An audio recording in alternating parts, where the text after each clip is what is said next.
Chapter 1570. Thinking of this possibility, Li's face darkened instantly. He turned to look at Gu Mengmeng with a complicated gaze. He did not know how long he had been dead. If it was many years, Gu Mengmeng needed someone to take care of her. This snake beast in front of him was strong enough. With him taking care of Gu Mengmeng, at least she would not be bullied. But he felt really uncomfortable in his heart. Unbeknownst to him, there were other males cooking for her, making clothes for her, feeding her, hugging her, coaxing her, and even, after being partners for 3 to 4 years, Gu Mengmeng had enough understanding of Leah. Most of the time, he was all smiles and there were not many people who could make him change his expression. So looking at Li's changing expression, Gu Mengmeng did not even need to think with her toes to know what he was thinking. So she hurriedly shook her head and denied. I don't know him, I really don't know him. Really? Leah looked at Gu Mengmeng's little face carefully, thinking about the possibility of her returning him to him because he and Elvis had woken up and did not need this snake beast anymore. Seeing her pair of red eyes filled with sincerity and urgency, he heaved a sigh of relief and nodded. It's all right if you know him. Elvis and I are back. You don't need any other males by your side anymore. Wang Xiaoxin wanted to say something, but before she could open her mouth, Wales was already in a difficult position. He whipped Leah to one side with his snake tail and said, Little fox, I was too good-tempered when I was in deep sleep. Did I spoil you? Don't need any other males? My son dug out his own gall to exchange for her life, and now he sacrificed his life to exchange for the two of you. Now you say that Gu Mengmeng doesn't need any other males? Ha! Leah was flung far away, and he stood up while holding his chest. He had originally thought that this snake beast wanted to challenge Gu Mengmeng's partner to fight for the right to be his partner, so Leah was prepared to fight to the death. But these words, why did it sound different as he listened on? Gu Mengmeng also looked at Wales with a dumbfounded expression and asked carefully, You are little shit? Yeah. Wales responded in an extremely impatient manner, but after replying, he felt aggrieved. He turned to look at Gu Mengmeng and said, Gu Tumeng, open your eyes wide for me to see. This is how I really look like. Do I look like shit? Do I? Ah. This fiery temper, yes, it was little shit without a doubt. Gu Mengmeng sniffled. She did not know why, but she felt so touched that she wanted to cry. She lost all the people who mattered to her in one day. And then on the same day, all the people who mattered to her came back into her life one by one. The joy of regaining something she had lost made her nose sting. Rubbing her nose, she laughed and retorted, You have to show your true form and roll up, then I will know if you look like shit.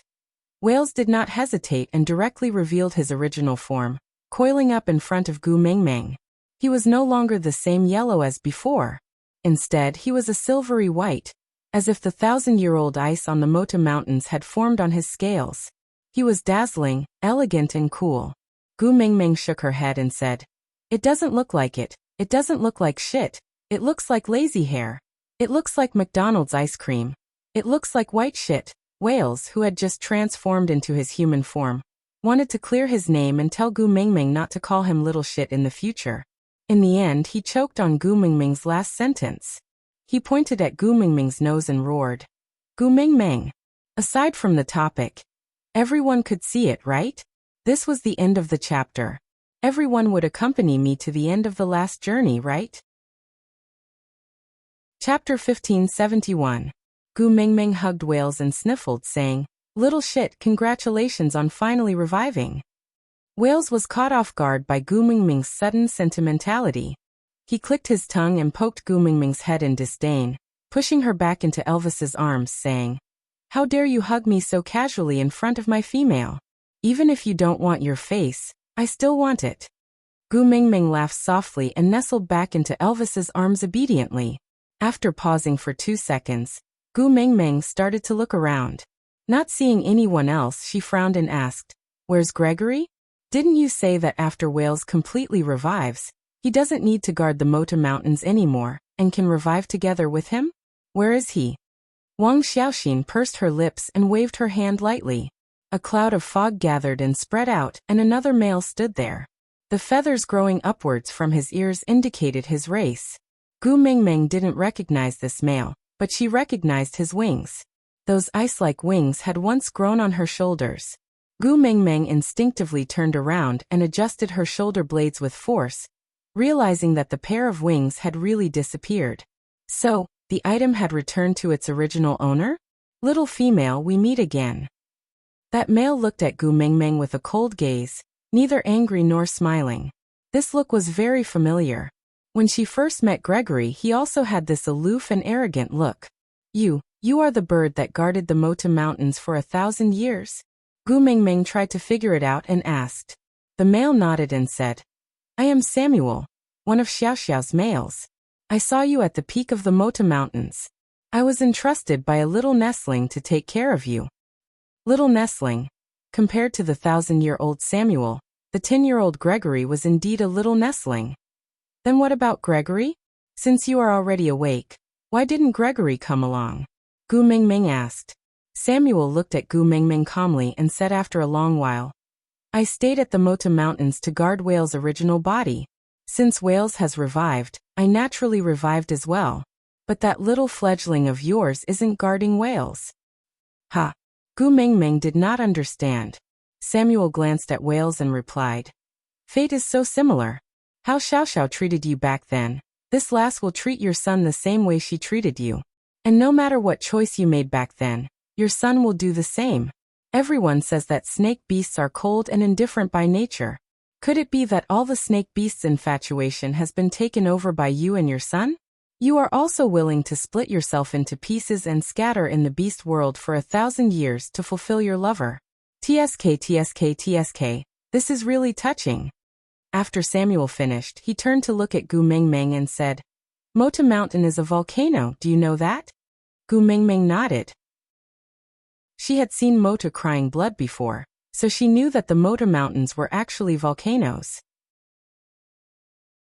Chapter 1572.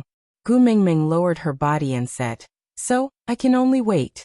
Wait until 1,000 years later, when someone accidentally transmigrated like me, and coincidentally, she is willing to help me gather the 7 treasures to save Snake and Gregory? Samuel walked behind Wang Xiaoxin, held her hand and kissed the back of it, saying, The messenger of the beast deity that you chose is not as smart as you. Wang Xiaoxin looked at him reproachfully, retracted her hand and pinched his waist, then walked to Gu Mengmeng's side and said, Do you really think that you accidentally transmigrated, and then coincidentally gathered the 7 treasures? Gu Mengmeng was taken aback. She frowned slightly and shook her head instinctively. She could not figure out what was going on, but looking at Wang Xiaoxin's expression and listening to her words, she felt that it was not a coincidence. In this world, all coincidences are meticulously arranged by others. Wang Xiaoxin lowered her head and said bitterly, Ever since you met Snake, you have already pushed the wheel of fate that I set. From the tear of the beast deity to the kiss of the ocean, then to the other 5 treasures. Have you never felt as if there was a pair of hands pushing you forward, forcing you to do so? Gu Mengmeng nodded. Every time she went to search for the 7 treasures, it was rarely voluntary.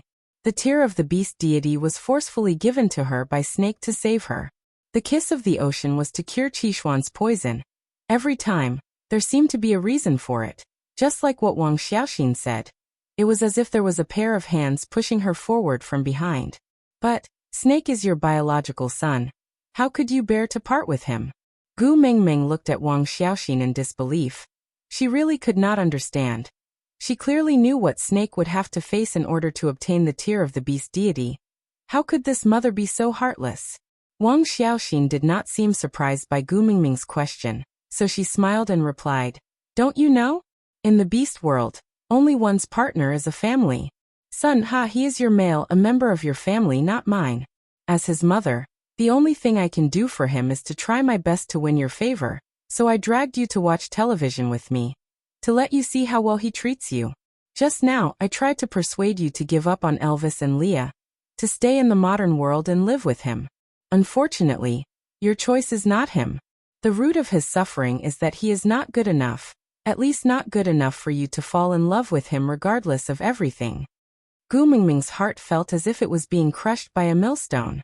She shook her head and said, No, you are wrong. There is nothing wrong with Snake. He is very good, very good. He's very good, so why don't you want him? Wang Xiaoxin didn't answer but asked back. Gu Mingming choked and remained silent for a long while.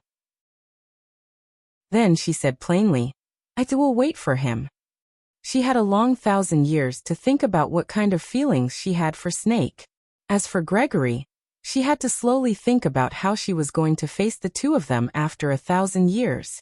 Wang Xiaoxin didn't persist. She just nodded and said, with these words of yours, I won't disappoint my silly son's infatuation. Chapter 1573. Gu Mingming could only watch as Wang Xiaoxin brought Wales and Samuel away like a cloud of fog. And Wales only left one sentence, Gu Tuming, take care. And disappeared with Wang Xiaoxin. From the time they met in the Beast King Valley to her departure after Snake's death and Little Shit's pursuit, they would be separated twice a year. Every time, Gu Mingming would feel a sense of reluctance to part. But this time, they would never meet again. Gu Mingming felt enlightened.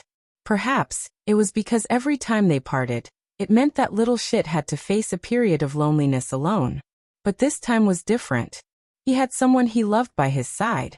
They had waited for each other for 1,000 years, and their relationship was stronger than gold. Looking at the way Little Shit was looking at Wang Xiaoxin, Gu Mingming knew that even if they did not part, Little Shit would not have the time to care about her. Moreover, if Snake was resurrected after 1,000 years, to make him call Whale's daddy, they would probably have to fight until the sun and moon changed color? Gu Mingming leaned against Elvis's chest and hugged him tightly, saying, Hubby, everything changed too quickly today. I feel like it's unreal, like I'm dreaming. Elvis kissed Gu Mingming's little face and said, This is a dream realm, of course you're dreaming now. Gu Mingming looked around in a daze, nodded and smiled. That's true, isn't it a dream? But hubby, if we wake up now you'll still be here, right? Elvis grabbed Gu Mingming's little hand and kissed it, saying, I won't do anything that makes you sad a second time. Gu Mingming then nodded, then held on to Elvis with one hand and Leah with the other. She closed her eyes tightly and the familiar feeling of falling made Gu Mingming's heart beat like a drum. Everything was stable, but Gu Mingming did not dare to open her eyes. The faint smell of blood told her that she had returned to the beast world, to the cave in the Snake King Valley. But what if she opened her eyes to see a huge hole in Elvis's chest, and Leah lying on the ground bleeding from all his orifices? Gu Mingming was trembling all over. She regretted it. She should not have woken up. Even if it was a dream, she should have fallen into a deep sleep in that dream. Xiaoming, open your eyes. A familiar voice used a short sentence to comfort Gu Mingming's uneasiness. She opened her eyes and stared at Elvis, then immediately shifted her gaze down to his chest. Heaving a sigh of relief, Gu Mingming smiled. Thank God you're all right. Leah. I'm here. After Leah woke up, he immediately transformed back into his original form and cleaned up the terrifying bloodstains on his face. He was now in his half-beast form, swaying his large furry tail as he walked seductively. Leaning against Gu Mingming's knees, he propped his chin on his hand and said, Xiao Mingming, I heard that only beast kings can enter that dreamland. Aren't you curious? Why am I there? Gu Mingming paused for a moment before her lips curled upwards unknowingly. She looked at Leah and asked with a smile, You? Leah nodded. Maybe you don't believe me, but Cole's tear of the beast deity is with me. Gu Mingming frowned, not understanding. Chapter 1574. Why would he do that? Gu Mingming did not understand. Her first reaction was, he is already dead. What other scheme is there? How does he want to harm you? Does he mean that he will not let you off even in death? Leah held Gu Mingming's shoulders with both hands to calm her down. He said calmly, No, it is not to harm me. It is to help me become the Beast King and protect my heart. This is the last thing he did for you. He asked me not to say anything and I agreed, but he is still my biological brother. No matter how twisted he is, no matter how unbearable he is, at least this matter. I don't want you to misunderstand him. Gu Mingming lowered her head in silence and said, Cole, he seems to be purposely provoking me. Leah chuckled and asked, How did you think of that? Gu Mingming said, Before he died, he told me how to break the bewitching spell between him and Qi Xian. It was as if he wanted me to kill him without any worries. I was so angry at that time, but now that I think about it, it seems like he was purposely provoking me. Leah nodded and admitted, yes, he's right. He is really gifted and blessed by the heavens when it comes to provoking your hatred. Gu Mingming hesitated for a while before looking up at Leah and asking, did I kill the wrong person? No. Leah answered without hesitation. He hugged Gu Mingming and said, he was tired of living and only wished for death. Dying in your hands is already considered as seeking benevolence. Although to you he may no longer be a heinous person, but to others in the beast world, he is still guilty of many crimes. By killing him, you have gotten rid of a scourge for the people. Gu Mingming touched the position of her heart and said, but I still feel very uncomfortable. I did it because he killed you and Elvis in a fit of anger. But now that you two are fine and he is dead, I feel like I killed a good citizen by mistake. Leah thought for a while and said, Cole? Good citizen? It can't be. Although he had his reasons, it is true that he tortured me all those years. And Elvis's tragic childhood also has something to do with him. Qi Xian was separated from your own flesh and blood, causing you to cry so miserably. It is also true. Any one of them is enough to be a reason to kill him. Leah placed Gu Mingming into Elvis's arms and held her shoulders with both hands. He looked straight into her eyes and said, I told you what Cole had done not to make you feel guilty, but to make you not hate him anymore. I have hated him for more than 10 years. I know how painful it is to hate someone. I don't want you to experience this pain, so, since he is already dead, then all the past will be written off, and the past will be forgotten. Forgive him and let yourself go, okay? Gu Mingming nodded slightly and said, all right, I don't hate him. Let bygones be bygones. Good girl. Leah smiled and nodded. Then he kissed Gu Mingming's cheek and said, there's one more thing that I have to tell you in advance. What? Leah and Elvis exchanged glances before he slowly opened his mouth and said, the 7 treasures have been gathered and the doors of time and space have been opened. So the tear of the beast deity and love of the sky in your body are all gone. You don't have the powers of a beast king now. Just like when you transmigrated here, you are just a weak little female. So if you meet with anything in the future, you cannot rush forward anymore. You have to hide behind Elvis and me obediently, understand? Aside from the topic, this was Cole's last wish, but he could not get it. He wanted Gu Mingming to love him, but Gu Mingming did not love him. He wanted Gu Mingming to hate him, but Leah did not allow it. He wanted Gu Mingming to remember him. But how long could a stranger who did not love or hate him remember him? Chapter 1575. Gu Mingming tried to release her pressure, and there was indeed nothing left. She chuckled and said helplessly, all right, the image of a grown woman is not suitable for me. Moreover, my 2 men are already beast kings. What's the use of pressure? Li's mood improved slightly when he saw that Gu Mingming was not disappointed, but there was a more important problem, that was, the love of the sky is also gone, so you will definitely be in a lot of pain when giving birth to this child. So, Gu Mingming clutched her stomach and glared at him. I won't say anything else, but if you dare to have any ideas on my stomach, I will fight you to the death. He knew it would be like this. Leah sighed helplessly and said, I know how much you treasure this child. How would I dare to have any ideas on her? What I want to say is, can't we see the situation of your era in the illusion realm? Since you are a beast deity now, can you send me into the illusion realm too and let me learn some childbirth-related medical skills? This way, when you give birth, your pain can be reduced to the greatest extent. Gu Mingming finally relaxed when she heard Li's words. She nodded slowly and said, oh, if that's the case, you should have said so earlier, you scared me. Leah poked Gu Mingming's little head and said, you didn't even listen to what I said to Elvis. We already said that we will not do anything that would make you sad a second time. Gu Mingming knew that she was being too petty, so she smiled and said, how could that be? I've taken your words to heart, really. Little liar. Leah scolded her, but his eyes were smiling. At least, she kept her promise of not abandoning them. As long as she did this, they would not mind how many times she lied to them about other things. Considering Gu Mingming's health, Leah did not immediately enter the illusion realm again, but started to cook first. Once they entered the illusion realm, They would unknowingly be in it for a few days, and Gu Mingming was pregnant now, so she could not be hungry. No matter what, he had to let her eat her fill first. Elvis placed Gu Mingming by the fire pit, intending to enter the cave to clean up and dispose of Cole's corpse, so that Gu Mingming would not feel uncomfortable.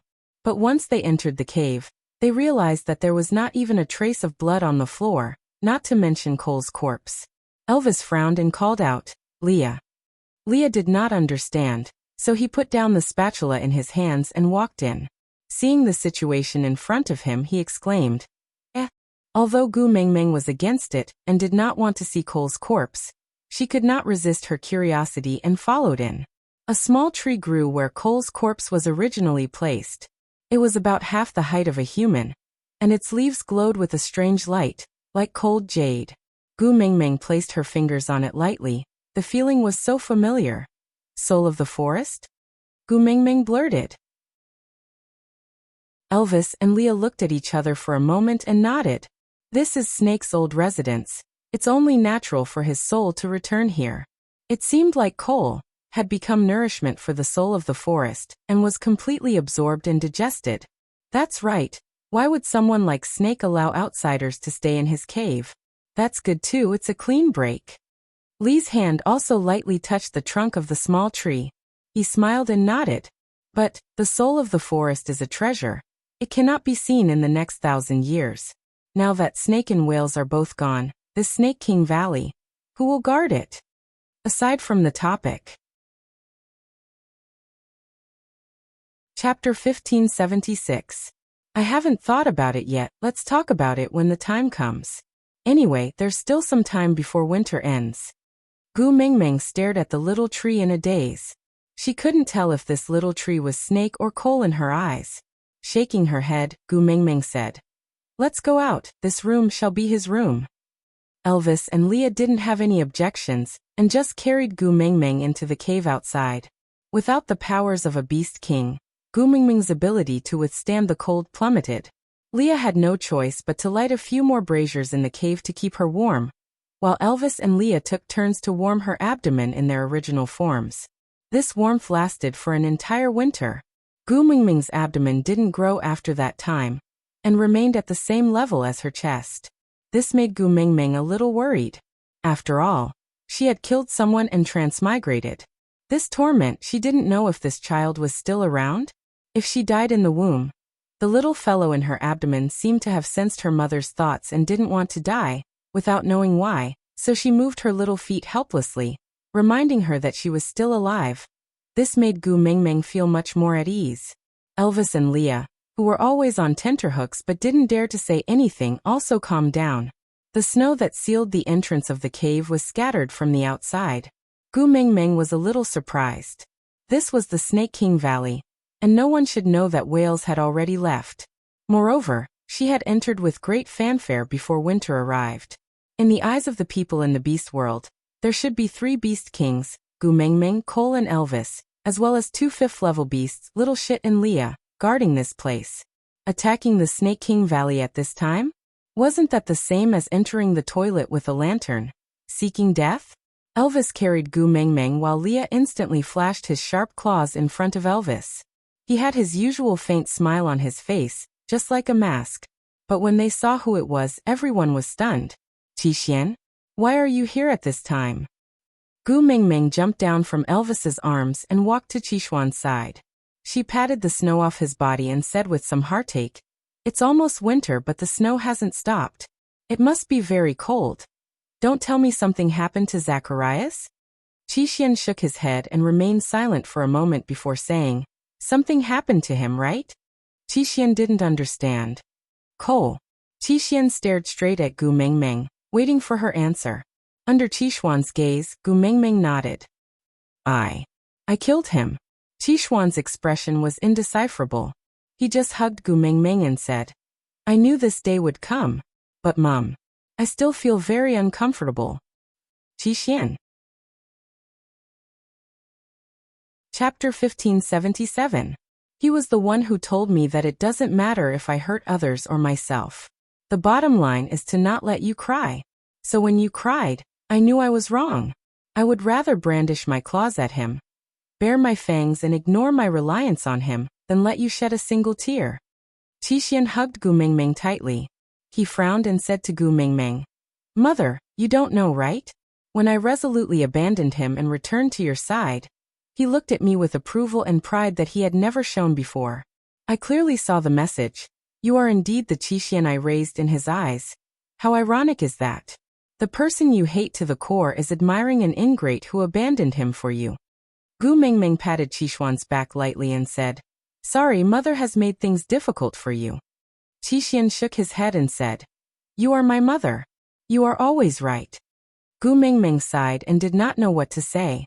Mother, where is he? Can you let me see him one last time? Qixuan's tone was pleading. Gu Mingming nodded and led Qixuan into the cave. She pointed at the small tree and said, He is here, he has merged with this small tree. Qixuan knelt by the tree and kowtowed 3 times. I am not fated to call you Father Beast, but I still thank you for raising me. I will take good care of my mother and will never let her cry because of me again, so don't worry. Just as he finished speaking, a leaf floated down from the tree branch and landed between Qixuan's brows. In the blink of an eye, it sank into his skin. Gu Mingming was puzzled. Leah leaned against the entrance of the cave and could not help but laugh when he saw this scene. All right, don't bother thinking about it anymore. He has already chosen the person guarding the soul of the forest. What? No, Qixuan is only a 2nd-level beast. How can he guard it? Gu Mingming was really worried. Once the news of the soul of the forest being here was leaked, the beast world would be in chaos. Gu Mingming could not be at ease leaving Qixuan in such a position. Leah chuckled and asked, Have you forgotten how much effort we had to put in to obtain the soul of the forest in Zacharias? Elvis and I almost died there. In the entire beast world, how many could match up to Elvis and I in battle? But Gu Mingming was still worried. Qixuan hugged Gu Mingming and looked at the little tree. Mum, you were afraid that he would lead me astray in the past, so you didn't let me near him. Now, I'm afraid that he won't have the chance to mislead me anymore. So let me accompany him. Take it as repayment for his kindness in raising me. After all, I'm a wolf. Not repaying kindness isn't the style of our wolf clan. As Qixuan spoke, he looked at Elvis, as if waiting for Elvis to speak up for him. In the end, Elvis shrugged his shoulders and laughed coldly. There's no use looking at me. I'm afraid of my wife. Qixuan looked at Elvis with a speechless expression and said, You're really acting so righteously. Elvis hugged Gu Mingming and raised his chin. I'm afraid of my wife, but I'm proud. Gu Mingming pinched Elvis, not knowing whether to laugh or cry. Don't spout nonsense in front of the children. Chapter 1578. Gu Mingming shook her head and gently caressed Qixuan's little face. My son has grown up and has his own views and sense of right and wrong. I can no longer impose my own subjective views on him. Mum. Gu Mingming held Qixuan's little hand and patted it. Little Xian, go ahead and do what you want to do. Mum supports you. Qixuan didn't expect Gu Mingming to be so easy to talk to. He felt very uneasy and even thought that if Gu Mingming cried because of this, he would immediately surrender. No matter what he thought, he couldn't let his mother cry one more time. But his mum actually said she would support him this time. Thank you, Mum. Qixuan hugged Gu Mingming tightly. The turbid air that had been pressing against his chest for a long time was finally released at this moment. The family of 4 enjoyed about 10 days of warm time. On the 11th day, the snow sealing the cave had completely melted. This meant that winter was over. Although Gu Mingming was still the saintess of the snake tribe, without Snake's protection mark, she could no longer command the snake tribe. The members of the snake tribe still respected her, but they would no longer gather around her. So as the snake tribe awoke from their hibernation, they gradually swam out of the Snake King Valley. Without words, their instincts told them that their Snake King and that demigod had already left. Without the Snake King Valley, they would only become a target for everyone, a piece of juicy meat in everyone's eyes. If they did not leave, they would not have the ability to protect themselves. But this was also good. This way, they would no longer have to worry about news of the soul of the forest being leaked. Let's go to I still need to go to a few more places and arrange for some people to guard the 7 treasures. Gu Mingming snuggled in Elvis's arms. She placed one hand on her stomach, and the other gently tugged at Qi Xian smiled, as if he was a child who had grown up overnight. He was mature and steady, not letting Gu Mingming worry. Mum, let me send you out. Yeah. Gu Mingming still could not bear to part with this son. But since she had already said she would support him, she had to learn to let go. After leaving the cave, Gu Mingming was a little stunned. She could not believe everything in front of her. This was practically Zacharias in the past. Crimson vines had covered the entire valley at some point in time. They looked tender and beautiful like fire, but they exuded a dangerous aura. Gu Mingming's hand that was caressing her tummy tightened. Back then, Elvis and Leah had almost been wrapped up into 2 silkworms, and she had risked her life to save them. Now, not only did she lose the tear of the beast deity, she was also pregnant. How was she going to get out? Leah easily saw through Gu Mingming's thoughts. He tapped Gu Mingming's little nose and said, "Snake's blood is hidden in these vines. Do you think he would hurt you?" Gu Mingming was taken aback. She walked down from Elvis's arms doubtfully and reached out to touch the blood-colored vines. A small string of blood vines wrapped around Gu Mingming's wrist gently and carefully, following the back of her hand to wrap around her ring finger. Then the vines broke and blood flowed onto Gu Mingming's ring finger. Within a breath's time, the blood had seeped into Gu Mingming's skin, forming a red tattoo.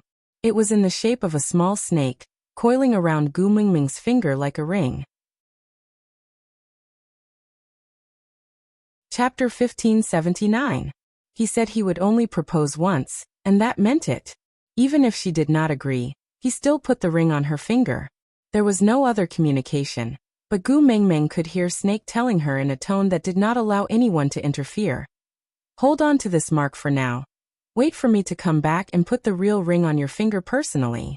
If you dare to take it off, I will kill Elvis and Leah." She walked into the area of the blood vines boldly. Indeed, the once vicious vines were now as obedient as domestic pets. Elvis pulled Gu Mingming back into his arms and said, "Winter has just ended and the ground is cold. You are pregnant, don't walk off by yourself." Gu Mingming did not struggle. Her body was much weaker than when she had the tear of the beast deity, so she stayed in Elvis's arms obediently, resting her little head on his shoulder. She smiled and asked, "I still remember that time in Zacharias. That blood vine cut my palm and only stopped attacking when it touched my blood. Do you think it was because little shit is close to me and recognized me, so he showed mercy?" Leah sneered and replied, "Before Wabiai awakened, his memories were completely separated from Wales. How could he recognize you? It should be because you have snake's blood in your body and he recognized his own son, so he stopped." Gu Mingming pondered for a while, then nodded in agreement and said, "Then when the next messenger of the beast deity comes, won't it be very dangerous? Snake's bad temper. He even beat up his own father for over 800 years. The vines rustled, not knowing if they were unhappy that Gu Mingming said Wabiai had a bad temper, or that Gu Mingming said Wabiai was his father. Anyway, they were very unhappy. Gu Mingming stuck out her tongue and laughed, saying, "Don't say it if you don't want to say it. Why are you so fierce? I am pregnant and can't take scares. Don't scare me, I will cry." The vines instantly stopped. Gu Mingming chuckled and said, "I never expected that you arrogant beast kings would actually cower in the hands of a little girl like me. Haha. Why do I feel a sense of satisfaction from a vile person?" Leah poked Gu Mingming's little head and said, "You also know you are a vile person? You only know how to use your tears to scare us. But just say it. If you really dare to cry, I won't forgive you." Gu Mingming smiled sweetly, and was not angry at all. She snuggled back into Elvis's neck, her mood exceptionally good. When they reached the entrance of the Snake King Valley, Qixian stopped in his tracks and said, "Mom, I will take over the stray beast camp as the stray beast young master. My original territory had been snatched away by Kanwu, so I couldn't possibly fight with my own younger brother over the territory. Nor was I willing to leave the Snake King Valley, so I would move the stray beast camp outside the Snake King Valley. The valley is guarded by the blood-red vines, and I will lead the stray beasts to suppress the situation outside. It will definitely be safe. As for the new messenger of the beast deity that you're worried about after 1,000 years, let's leave it to fate then. I think you don't have to think too much about it. Moreover, Snake is more anxious to see you than anyone else. If it was really someone you sent, not only would he not make things difficult for you, he might even take the initiative to pluck that tree and send it to them. Gu Mingming thought about it. Indeed, this was something Snake would do. Hugging her own son, Gu Mingming reminded him, "No matter what happens, don't bear it alone. You still have 3 brothers, your father the Wolf King and Daddy Leah the Fox King. Most importantly, you still have a mother who is the beast deity. Understand?" Digression. Today's update has ended. Chapter 1580. Qixuan smiled and nodded. Yeah, he taught me how to make use of all the resources to achieve my goals. Moreover, I know how to bully others the best. Gu Mingming knew who the he Qixuan was referring to was, but did not say it out loud. Death was like an extinguished lamp. She promised Leah to let go of all grudges and not hate him or view him as an enemy. After parting ways with Qixuan, Gu Mingming returned to Sauter. The entire Wolf Clan and Fox Clan were gathered here. Putting aside the Wolf Clan, the Fox Clan was a major event due to the change of the Beast King. If Leah did not return to reorganize things, there would definitely be a lot of trouble.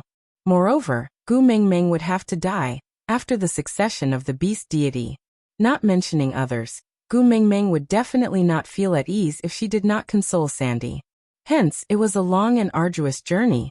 Although Gu Mingming was no longer a Beast King, her 2 legs were originally just a decoration. Elvis and Leah had never expected her to use her own legs to guide her on any path. In the past, they had to carry her. Now that she was pregnant, it was even more impossible for them to let her walk on her own. Hence, although they had to rest more often to take care of Gu Mingming's easily fatigued body, Leah was also a Beast King now and his traveling speed had increased significantly. Hence, when they returned to Sauter, they were not much slower than before. Sandy and her family were waiting at the city gates with Hutta and Jiaoyu. Seeing Gu Mingming return from afar, nobody moved. Sandy had already pounced over and hugged Gu Mingming in her arms. Without a word, she started crying. Gu Mingming could not move from Sandy's bear hug. She could only smile foolishly. "What's the matter, my little bear bun? Who bullied you? Tell me, I will help you. You heartless one." Sob sob sob. "Why didn't you stay in Sauter for the winter?" "Ah. If you were in Sauter, I could at least accompany you. You knew." Gu Mingming was a little confused. How should she put it? When those things happened, she was still in the Snake King Valley. News of the entire beast world was blocked. How did Sandy know what she had been through? Sandy said with snot and tears in his eyes, "The Fox King is dead. How can such a big thing be hidden? Don't forget, we still have a beast pet from the Snow Fox clan. Furthermore, even if Arnold didn't say anything, do you know how chaotic Sauter was during those few days? I don't want to know. How can I not know?" Gu Mingming hugged Sandy back and patted her back gently. All right, don't cry. I'm fine, aren't I?" "Nothing? Do you think I'm a fool? Do you think I don't know what kind of person Cole is? How could it be that easy to kill him? Tell me honestly, how much have you suffered? What have you suffered?" "And Qixuan, sob sob sob. My poor little Qixuan, I haven't had the chance to have a daughter to mate with him. Qixuan is fine, he's not dead."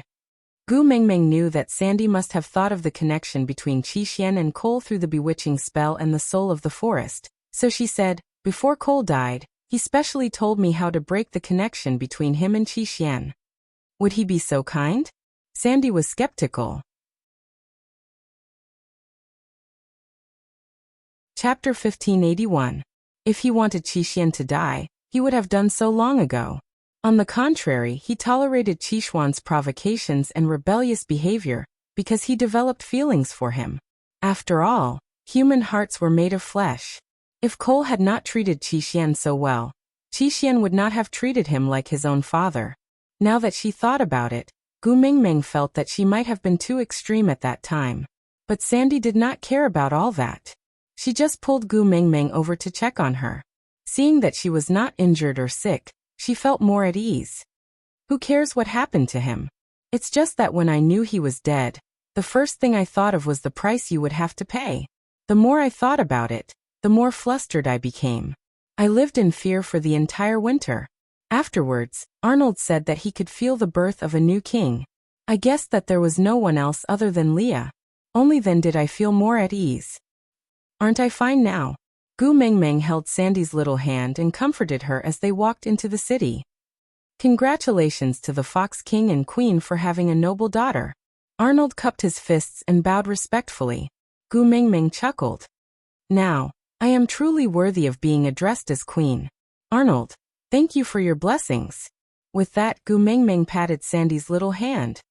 Now that Leah has become the Fox King, the Fox and Wolf tribes will become the closest of friends. So, you don't have to worry about what will happen to him, me or anyone else. If you like him, just let him be. Sandy cleared her throat and smiled. She turned her head to look at Arnold and said, Arnold, you go back home and lie down first. I'll go back in a bit. Arnold's eyes flashed. The corners of his lips curled up uncontrollably. He replied softly, yes. Then he turned to leave and returned to the small stone room. Leah was also smiling. He teased. Not attending. Sandy turned to look at Leah for a moment. The mighty Leah who hung on the tree in Saint Nazaire like a piece of fox skin, and was on the brink of death. I don't think he has much of a future now. Leah gritted his teeth. I am the Fox King now. Aren't you afraid that I will kill your little fox in anger? Sandy hugged Gu Mingming's arm and said, kill him if you can. By then, I will stick to my girl every day and she will definitely coax me and ignore you. By then, even if you go to the platform of the deity's punishment and try to commit suicide, I will not let go. I will not let her save you, Humph. You. Leah looked at Gu Mengmeng and took a deep breath. He smiled apologetically and said, a good man does not fight with a woman. I will tolerate you. Sandy chuckled and looked at Gu Mengmeng. Did you see that? This is what a woman should be like. You stay at home every day like a coward and get bullied by the two of them. As she spoke, Sandy gently caressed Gu Mengmeng's tummy. My daughter-in-law is inside. She must not be as cowardly as you in the future. She had to be dignified and dignified, with the demeanor of the head of the family. From now on, the two of us have to lead by example and have the final say in the family. What is this called again? Gu Mengmeng smiled and added, prenatal education. Yes. Prenatal education. Prenatal education is very important. Sandy rambled on and on. None of the males from the two families dared to interrupt. Elvis nudged Leah gently and asked softly, you actually have a day where you admit defeat? Chapter 1582. Since Arnold was still at home waiting for Sandy's arrival, Gu Mengmeng did not hold Sandy for too long, and just teased her for a while before sending her off. Leah was the new king and naturally had some matters to settle. He would not stay in Sauter for long and would even die, with Gu Mengmeng after Gu Mengmeng settled her affairs. In order to prevent the world from falling into chaos after the sudden disappearance of the Fox King, many things had to be settled now. But due to the change of the Fox King, Cole, who used to be Gu Mengmeng's enemy, became her partner, Leah. The relationship between the Fox King and the Wolf clan changed from being enemies to a family. In order not to put the Beast Kings of both clans in a difficult position because of their clansmen, both parties were much more polite to each other. As time went by, they developed many true friendships. Although they were not as close as Elvis and Leah, they were still very harmonious and got along well with each other. Although Lee's methods were much gentler than Cole's, they were after all learned from the same system. Many times, they achieved the same results through different means. It was just that he cared about Gu Mengmeng's feelings. Leah was more lenient, and did not use the simple and violent methods in the past. Instead, he used the carrot and stick strategy. Although it was a roundabout way, with Elvis's cooperation, the matters in Sauter did not take up too much time. Before the monsoon season ended, Leah and Elvis had already arranged everything. Oraton's injuries had already healed before winter, but because Gu Mengmeng did not stay in Sauter for the winter, he stayed in the stone castle alone as a guardian beast. There was food originally prepared by Elvis in the stone castle, and it was enough for him to eat alone. But although he did not have that kind of relationship with Gu Mengmeng, he was still a member of the family. Hence, when Gu Mengmeng left Sauter, Oriton followed her. Sandy's eyes were red as she held back her tears and said, "Girl, we agreed that the one in your tummy must prioritize our son as the first partner in the future. So, after you give birth, you must come back to see me or else, I will cry myself to death." Gu Mengmeng hugged Sandy and patted her back, coaxing her gently. "All right, my little bear bun. You're already a mother. Why do you still cry so much? You're still the same as when we first met. You haven't matured at all." "I don't care. If you don't agree, I won't let go." Sandy's eyes were rimmed red, like a child who had to buy a toy no matter what. And Gu Mengmeng was her most beloved toy. Gu Mengmeng shook her head helplessly and said, all right, after I give birth, I will definitely bring her over to let you, my future mother-in-law, take a look, all right?" Sandy stretched out her chubby little hand with her pinky and said, "Pinky promise." "All right." Gu Mengmeng also stuck out her pinky and hooked it with Sandy. "Do you believe me now?" Sandy nodded and hugged Gu Mengmeng for a long time before saying with a thick nasal voice, "Girl, take care. I'll be waiting for you in Sauter. I'll always be waiting for you." "All right." Gu Mengmeng returned a tight hug and said, "You take care too." The two females were reluctant to part and did not cry when hugging each other. But the moment Elvis carried Gu Mengmeng and turned to leave, the two females could no longer hold back their tears. They knew that this farewell. Chapter 1583. A month's journey was not long at all. But Gu Mengmeng could not help but feel emotional when she revisited this place. The last time she walked this path, Gregory and Little Shit were still by her side. This time things were the same, but the people were different. Standing by the stream again, Gu Mengmeng could not help but shake her head and smile bitterly. How could she climb Mota Mountains without wings? "I can't seem to keep my promises to him." Gu Mengmeng felt sad. Looking at the tallest mountain peak, she did not know where to go. Leah hugged Gu Mengmeng's shoulders and chuckled. "Silly girl. Didn't someone already think of a solution for us?" "Huh?" Gu Mengmeng was confused. Lee's long and narrow eyes turned.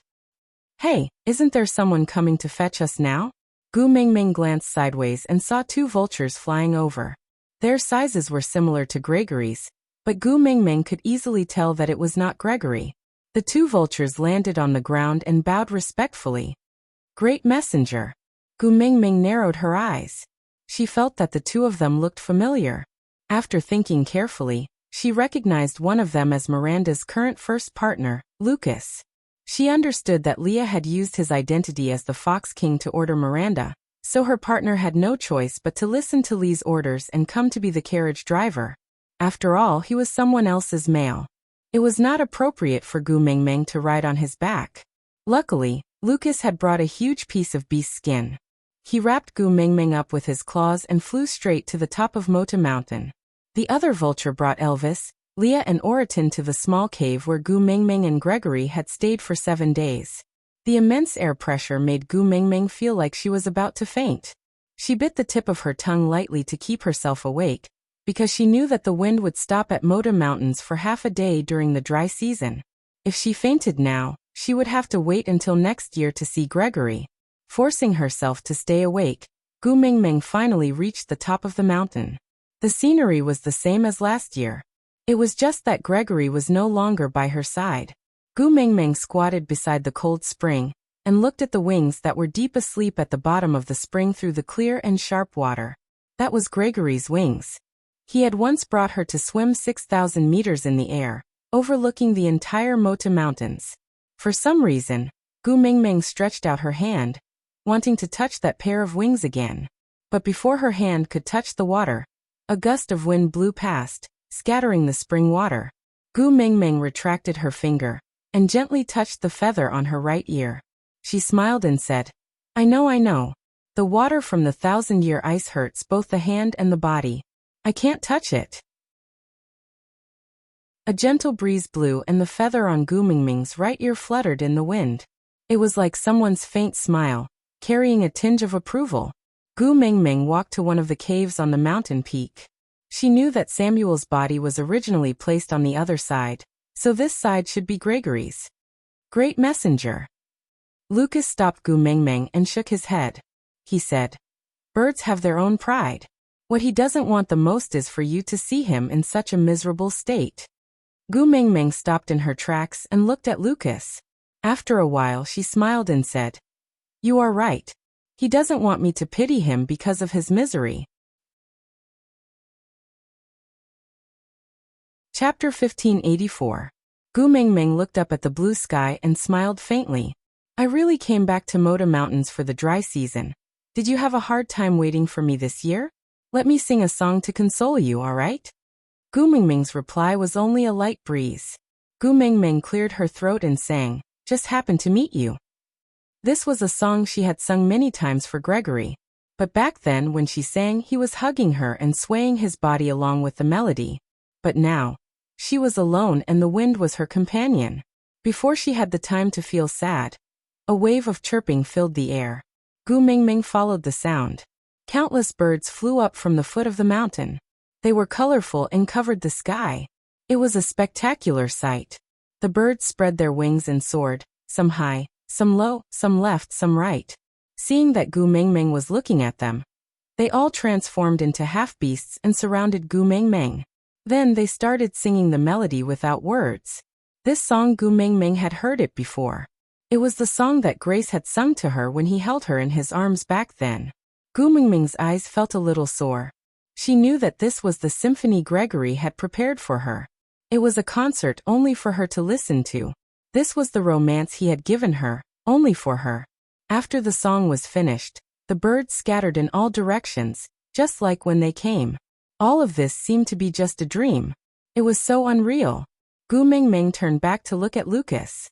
Lucas stood beside her with a smile.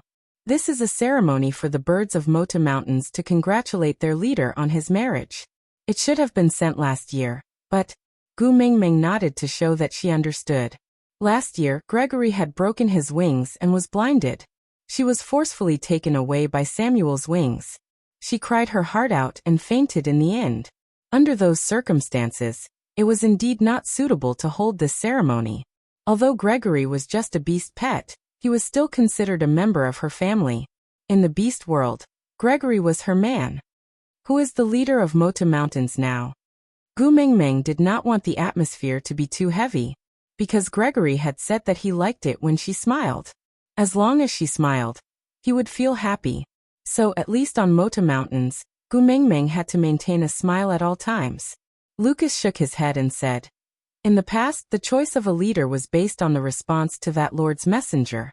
But last year, when we went down the mountain, we found that the messenger had disappeared. So," Gu Mengmeng nodded and said, "All right, bring me to see Miranda." Yes. Lucas was actually a little hesitant, but Gu Mengmeng's partner was Leah and he held Miranda's life in his hands. He really did not dare to defy Gu Mengmeng's orders. Moreover, she was someone Gregory had been protecting with all his heart. Now Gregory was the guardian of the Mota Mountains. After wrapping Gu Mengmeng in the beast's skin, Lucas spread his wings and flew up, bringing Gu Mengmeng back to his cave. In the cave, Miranda was followed by a few small vultures. Their big black eyes were particularly cute. Miranda instinctively shrank back when she saw Gu Mengmeng, and at the same time, protected the little vulture in her arms. Chapter 1585. Do you know that Cole is dead? Gu Mengmeng asked softly. Miranda nodded. She was a snow fox and could sense the change of the Fox King through her bloodline. She did not need to witness anything personally to know. Gu Mengmeng continued, "The new Fox King is Leah." Upon hearing the name that she had struggled with for half her life, Miranda was stunned for a moment, and suddenly smiled. "What are you smiling at?" Gu Mengmeng asked calmly. Perhaps Gu Mengmeng's attitude was too easygoing, so Miranda gradually relaxed. She looked at Gu Mengmeng and still replied, "In this year, I have not thought of him at all. Now that you mention it, I realized. I seem to have let him go." Gu Mengmeng smiled and nodded, saying, "The stubbornness and naive infatuation when you were young. Later on, when you were in danger, You would naturally fantasize about him rescuing you like a hero. Now that you are living a blissful life and have partners who love you, they are the heroes you can easily reach. With them, you naturally do not need an imaginary hero anymore.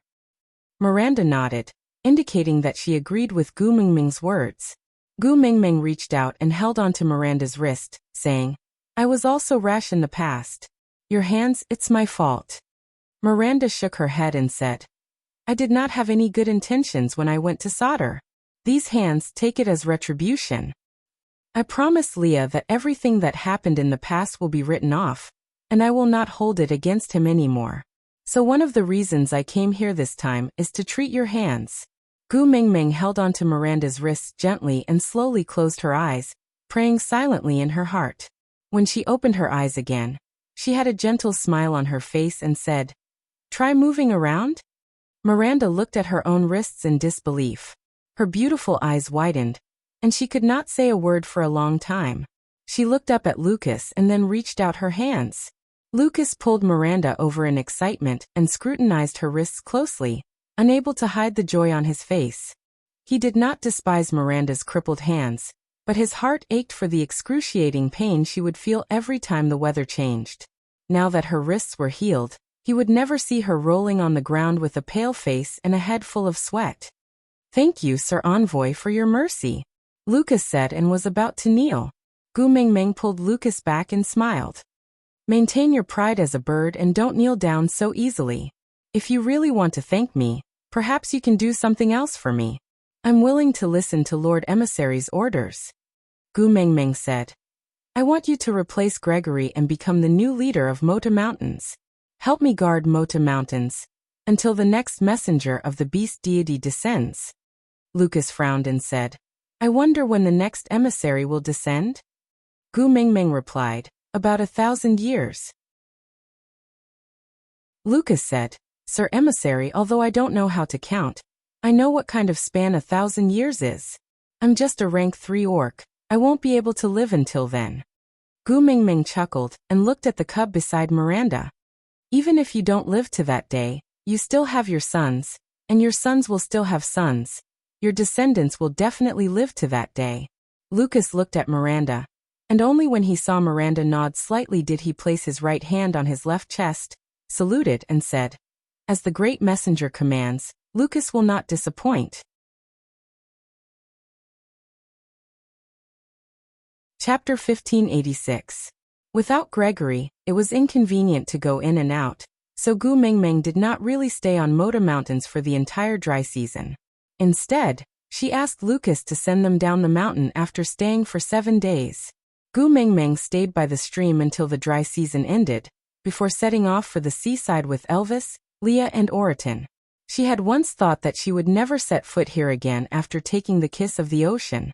Now that she was back, Gu Mingming could not help but feel as though a lifetime had passed. However, the tear of the beast deity was gone. She did not know if the kiss of the beast deity that Wang Xiaoxin had given her was still around. If everything that Wang Xiaoxin had given her was gone, then Gu Mingming really did not dare to go into the sea so easily. After all, little shit was not around. If she drowned, no one would be able to collect her corpse. Just as she was hesitating on how to go down, she saw a small head poking out from the surface of the sea. Only half a face was revealed, but it could not hide the clear, starry eyes. Once Gu Mingming met that pair of eyes, her lips would unknowingly curve upwards. Waving her hand, Gu Mingming shouted, Little Fei Rue? Great messenger, it's really you. Fei Rue swiftly swam out of the sea and transformed into a human the moment he reached the shore. Fei Rue was very happy to see Gu Mingming, but due to the obvious animosity between Elvis and Leah, Fei Rue did not dare to approach Gu Mingming. He only stopped 3 steps away and twirled his fingers as he looked at Gu Mingming with a smile. His voice was clear and clean, like the ocean illuminated by sunlight, making one feel refreshed. The little fishes along the way told me that they saw you heading this way. I did not believe them. I did not expect it to really be the great messenger. I must tell my sister. If she knows that you are here, she will be very, very happy. Gu Mingming looked at the big boy in front of her and her heart warmed up. When she first saw him, he was as pathetic as an abandoned puppy. He had poked half his head out from the well in Saint Nazaire, and asked her pitifully if she could let him enter Saint Nazaire's territory. A mere second-level orc actually dared to start a war with Leah in the territory of land beasts, almost causing Leah to block that well to death. That tiny him was now a head taller than Gu Mengmeng. When Gu Mengmeng looked at him, she could no longer lower her head to look at him like she was looking at a child. Only then did he realize that Gu Mengmeng had been very busy these few years, and had not seen Fei Rui for a long time. Twice a year he would bring the sea tribes to deliver salt and food to Saint Nazaire, but the time Gu Mengmeng spent in Saint Nazaire was decreasing, to the extent that she had not seen him for a long time. But even so, he never stopped running between the two places once or twice a year. Because he remembered Gu Mengmeng mentioning that he was the Prince of Bridges, and also a tribesman of Saint Nazaire. Gu Mengmeng and the rest set up camp by the seaside and met Melinda and Carter that night. Melinda's signature curly hair made her look even more alluring under the moonlight. Carter had broken through the boundary of rank 3 after mating, and was now the only rank 5 beast in the sea. He looked even more formidable than when they first met. The two of them, one tough and one gentle, looked exceptionally compatible when they stood together. Gu Mengmeng could not help but stare in a daze. There was a strange atmosphere between the two of them. They were clearly two independent individuals, but it was as if they were the most complete when they stood together. Chapter 1587. I missed you too. Gu Mengmeng smiled back. You are looking at the scenery, but you don't know that you are also the scenery in someone else's eyes. While Gu Mengmeng was admiring Melinda and Carter's compatibility, in Melinda's eyes, she saw the only two beast kings in this world standing beside a petite female. There was a saying that two tigers cannot share a mountain, but these two beast kings did not seem to be against each other at all. They had restrained their sharpness and only had gentle gazes, which were all focused on the petite human in the middle. As for that petite female, she had a quiet and elegant smile. Her belly was bulging but not bloated, and she exuded a gentle motherly radiance. It was not dazzling, but made one unable to shift their gaze away. Gu Mengmeng noticed that the pearl earrings on Melinda's ears had become a pair. She had accidentally discovered one among the food Fei Rui brought back, while the other. Your earrings are very beautiful, Gu Mengmeng praised without holding back. Melinda blushed and lowered her head.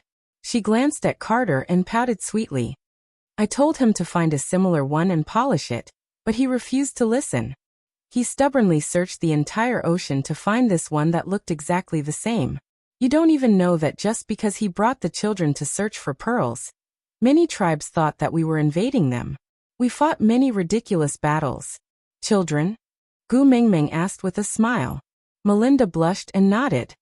Bridges is now the strongest tribe in the ocean world, because of the name bestowed by the messenger of the beast deity and Carter, a 5th-level beast, holding down the fort, and the fact that we are not restricted by race. Many members of the ocean tribes who lost their tribes came to seek shelter.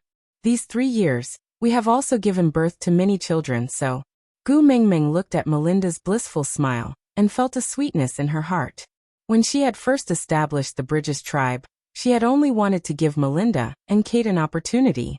It was like planting a seed in the soil. Now that she saw that the seed had grown into a towering tree, she felt gratified. Melinda and Carter invited Gu Mengmeng and her family to the ocean, but Gu Mengmeng rejected them. Even if Elvis and Leah were beast kings now, the bottom of the sea was not a place where they could unleash their powers. She did not want them to worry, nor was she willing to risk the baby in her stomach, so she went straight to the point. The kiss of the ocean has returned to the ocean. Melinda nodded and said, yes, it is coincidentally within Bridges' territory. My brother has already sent someone to Saint Nazaire to deliver the news. Perhaps the messenger is still on the way, but you guys have already arrived. Gu Mengmeng smiled and nodded. Within your territory, that's great. I have something to ask of you. Please instruct me, great emissary, Melinda said. Gu Mengmeng instinctively looked at Carter before he replied. Melinda is the head of the household, I listened to her. Gu Mengmeng was suddenly enlightened. How could she have forgotten that in this world, only females had the right to speak? Don't even beast kings like Elvis and Leah listen to her, much less Carter.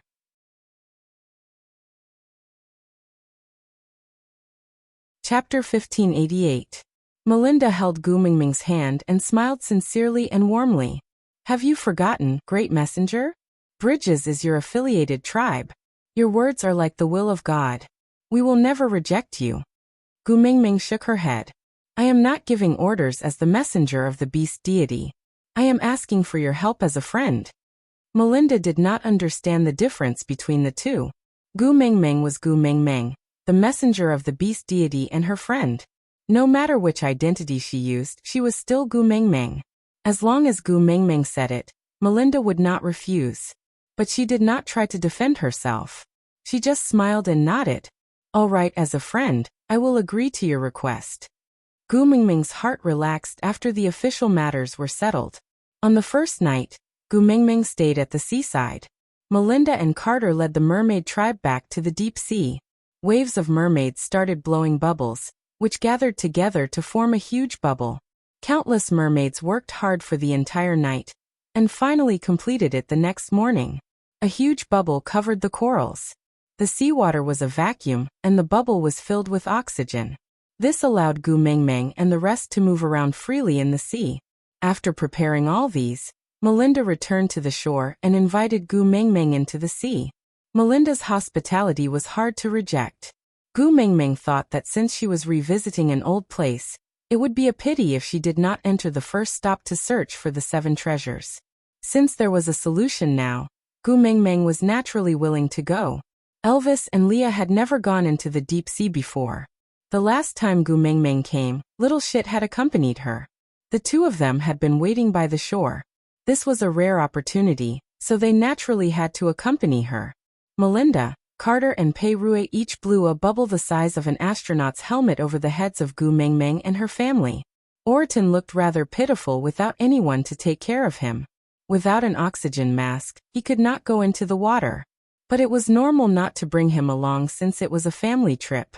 So he sat by the shore without any expression. He just watched Gu Mingming quietly, completely forgetting about him in her excitement. Anyway, it was not the first time. Orton should be used to this kind of life. Aren't you going down? Pei Rui's large eyes shone with a clear light as she looked at Orton timidly. Orton looked at Gu Mingming. Seeing that she had heard Pei Rui's words, he turned around to look at her. When their gazes met, Gu Mingming smiled until her eyes curved into crescents. Why not? The seabed is so beautiful, let's go together. Orton nodded his head expressionlessly, replying with a stiff yes. Pei Rui immediately blew a huge bubble over Orton's head, then pushed him towards Gu Mingming's side. As he pushed, he said, "You are good at everything, just that your personality is too awkward. If you want to go, just say it. If you don't say it, who will know that you want to go?" Orton turned his expressionless face to the side and said coldly, "I didn't say whether I wanted to go or not. She's the head of the family and I'm the guardian beast. I'm just following orders."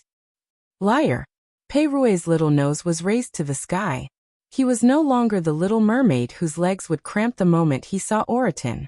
After spending so many years together, he was already used to his zombie-like face. Moreover, he was very clear that although Orton looked fierce, he was more loyal than anyone else. When he said that he would not let anyone bully him, he really did it. Aside from the topic. Chapter 1589. Although they did not spend much time together, Orton would always inquire about Pei Rui's management in Saint Nazaire every time he returned. If anyone tried to bully Pei Rui, they would receive a stern warning from the big white cat. Due to Orton's special status, no one in Saint Nazaire dared to provoke him, even if they were of a higher level than him. Moreover, there was a rumor that Gu Mingming wanted Orton to take care of Pei Rui. So Pei Rui's status in Saint Nazaire was upgraded to that of a nameless member of the messenger's family. Of course, Gu Mingming did not know about all this. Even if she did, she would just laugh it off. Because she knew better than anyone that Orton treated Pei Rui well, because Pei Rui always brought him fresh and delicious seafood. After the group entered the water, the sea turtles that Melinda had arranged were already ready.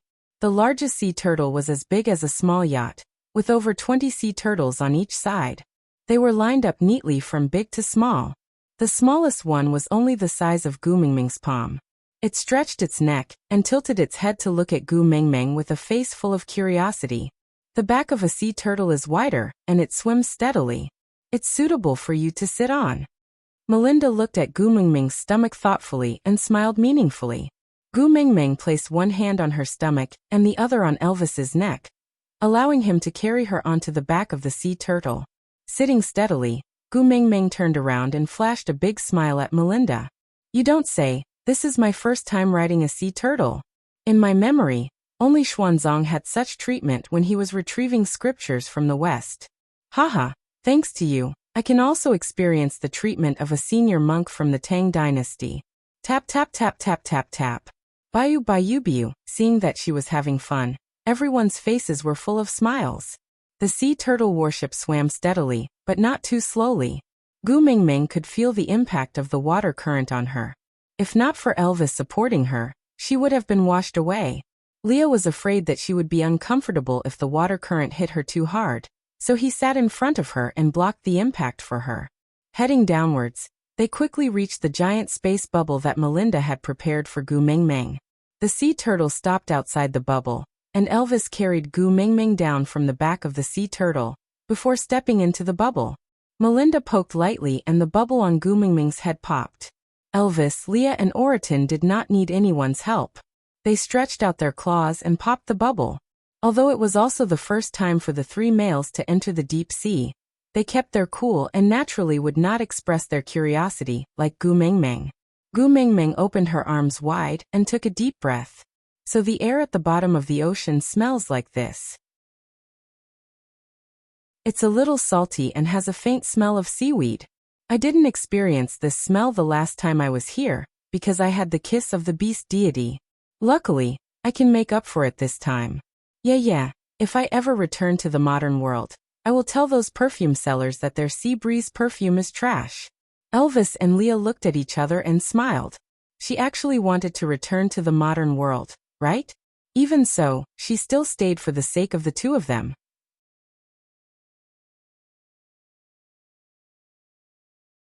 Chapter 1590. Melinda held on to Gu Mingming's arm and said, if you like it, you can stay here for a few more days. I will ask the mermaids to take turns blowing air into this place. I guarantee that you will have an endless supply of deep-sea air. Alright. Gu Mingming agreed readily. After all, the arrangements for the kiss of the ocean required time, and she had to stay here for a few days. Without water, the living corals quickly turned into dead corals. They no longer had the furry feeling they had when they were alive. Instead, they had a metallic luster and were as red as blood, giving off a luxurious vibe. Fortunately, this was the deep sea and it had not been overdeveloped by the modern world. So the corals were not considered precious items. Otherwise, Gu Mingming's heart would ache to see such a waste. The air bubble did not cover a large area, but there were 4 to 5 corals in total. Each of them was as tall as Elvis and had a thickness that 3 people could surround. Gu Mingming's eyes sparkled as she circled the corals. Melinda also followed Gu Mingming's gaze and sized up the corals. She really could not see anything different about them and could only ask, what's wrong with these corals? Is there anything special about them? Gu Mingming held onto the corals with one hand and supported her waist with the other. She tilted her head to look at Melinda and asked with a smile, Melinda, do you have many of these corals in your ocean? Melinda didn't understand, so she nodded. Gu Mingming rubbed her little hands together and asked again, then can I break off some of them to make a string of beads? Melinda thought Gu Mingming wanted to say something else. Was there a need to discuss such a small matter with her? Chuckling, Melinda held onto Gu Mingming's wrist and said, Great messenger, how many times do I have to say it before you remember? This is your tribe and everything here belongs to you. You can break as many as you want, no one will care. Really? Gu Mingming grinned and said, then I won't stand on ceremony. I want to make a few more string of beads, one for myself and one for my daughter, and one for you and Sandy. Me too. Melinda was elated. Previously, Carter had made an earring for her, and later on, Carter had made a second one for her to make a pair. There were many pearls in the deep sea, but she was the only one with such a pair. Now, even if many people did not recognize Carter, they would recognize the earrings on Melinda's ears. Once they saw this pair of earrings, they would know that they were from the messenger's tribe. Now that Gu Mengmeng wanted to make the bracelets and she also had a share, she was naturally very happy. Gu Mengmeng chuckled and said, "We're good friends, of course we should share good things. You know what? Red coral is one of the 8 treasures of Buddhism. It can bring good luck to the wearer." "Buddhism?" Melinda asked curiously. Gu Mengmeng nodded. "Just like how you worship the beast deity, Buddhism is another kind of deity that the beast deity worships. I didn't believe it before, but after these few years, I have no choice but to believe it." Gu Mengmeng laughed at herself. The atheist Gu Mengmeng was now worshipped as the beast deity. This was really a resounding slap to her face. Oh, Melinda's eyes lit up. The deity of the beast deity. How impressive was that?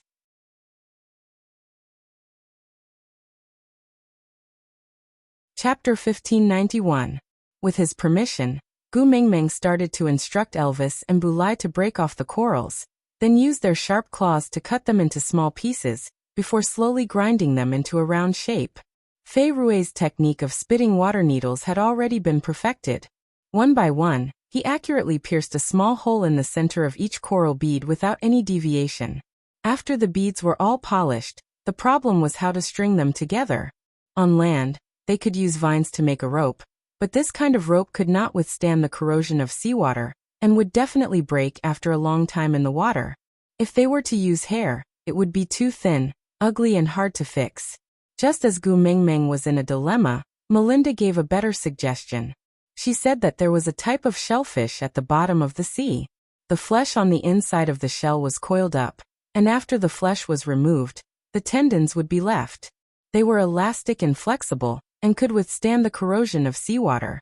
The only problem was that this type of shellfish fed on venom. Usually, it would be used to capture poisonous fishes to eat, so it was highly toxic.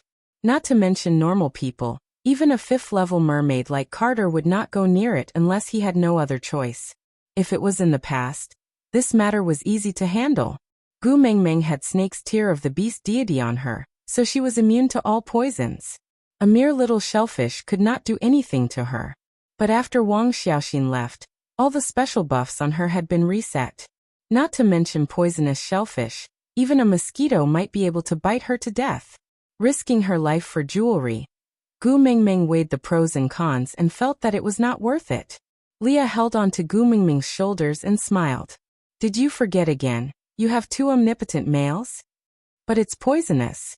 Gu Mengmeng shook her head. Leah chuckled. It's been so many years, haven't you gotten used to the beast world style? Females just need to give orders. Males have to think of how to complete them. Gu Mengmeng still shook her head. "I don't want my males to risk their lives for a piece of jewelry. Forget it, I'll think about whether there are any other alternatives." Leah sighed and placed both hands on Gu Mengmeng's shoulders. He lowered his head to accommodate her height and looked into her eyes. "Have you forgotten who I am?"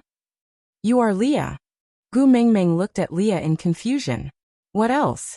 Leah asked with a smile. Gu Mengmeng blinked her eyes and said, "And?" Leah sighed and said, "All right, one pregnancy makes one foolish for 3 years. Seeing that you went offline because of my intelligence, I will kindly remind you. I am the most talented witch doctor in history. Detoxification is my specialty." "Ha." Gu Mengmeng tilted her head, looking confused and innocent. Leah smiled as he tapped Gu Mengmeng's little nose. "I'll be sad if you don't trust me when you're in trouble. It feels like a hero has no place to use his skills. How miserable." Gu Mengmeng burst out laughing and said, "It's not that exaggerated. I just can't bear to see you and Elvis get hurt." Leah kissed Gu Mengmeng's forehead and said, "Your reluctance certainly makes me feel warm, but Gu Mengmeng, I urgently need to show you my abilities. I look forward to you relying on me."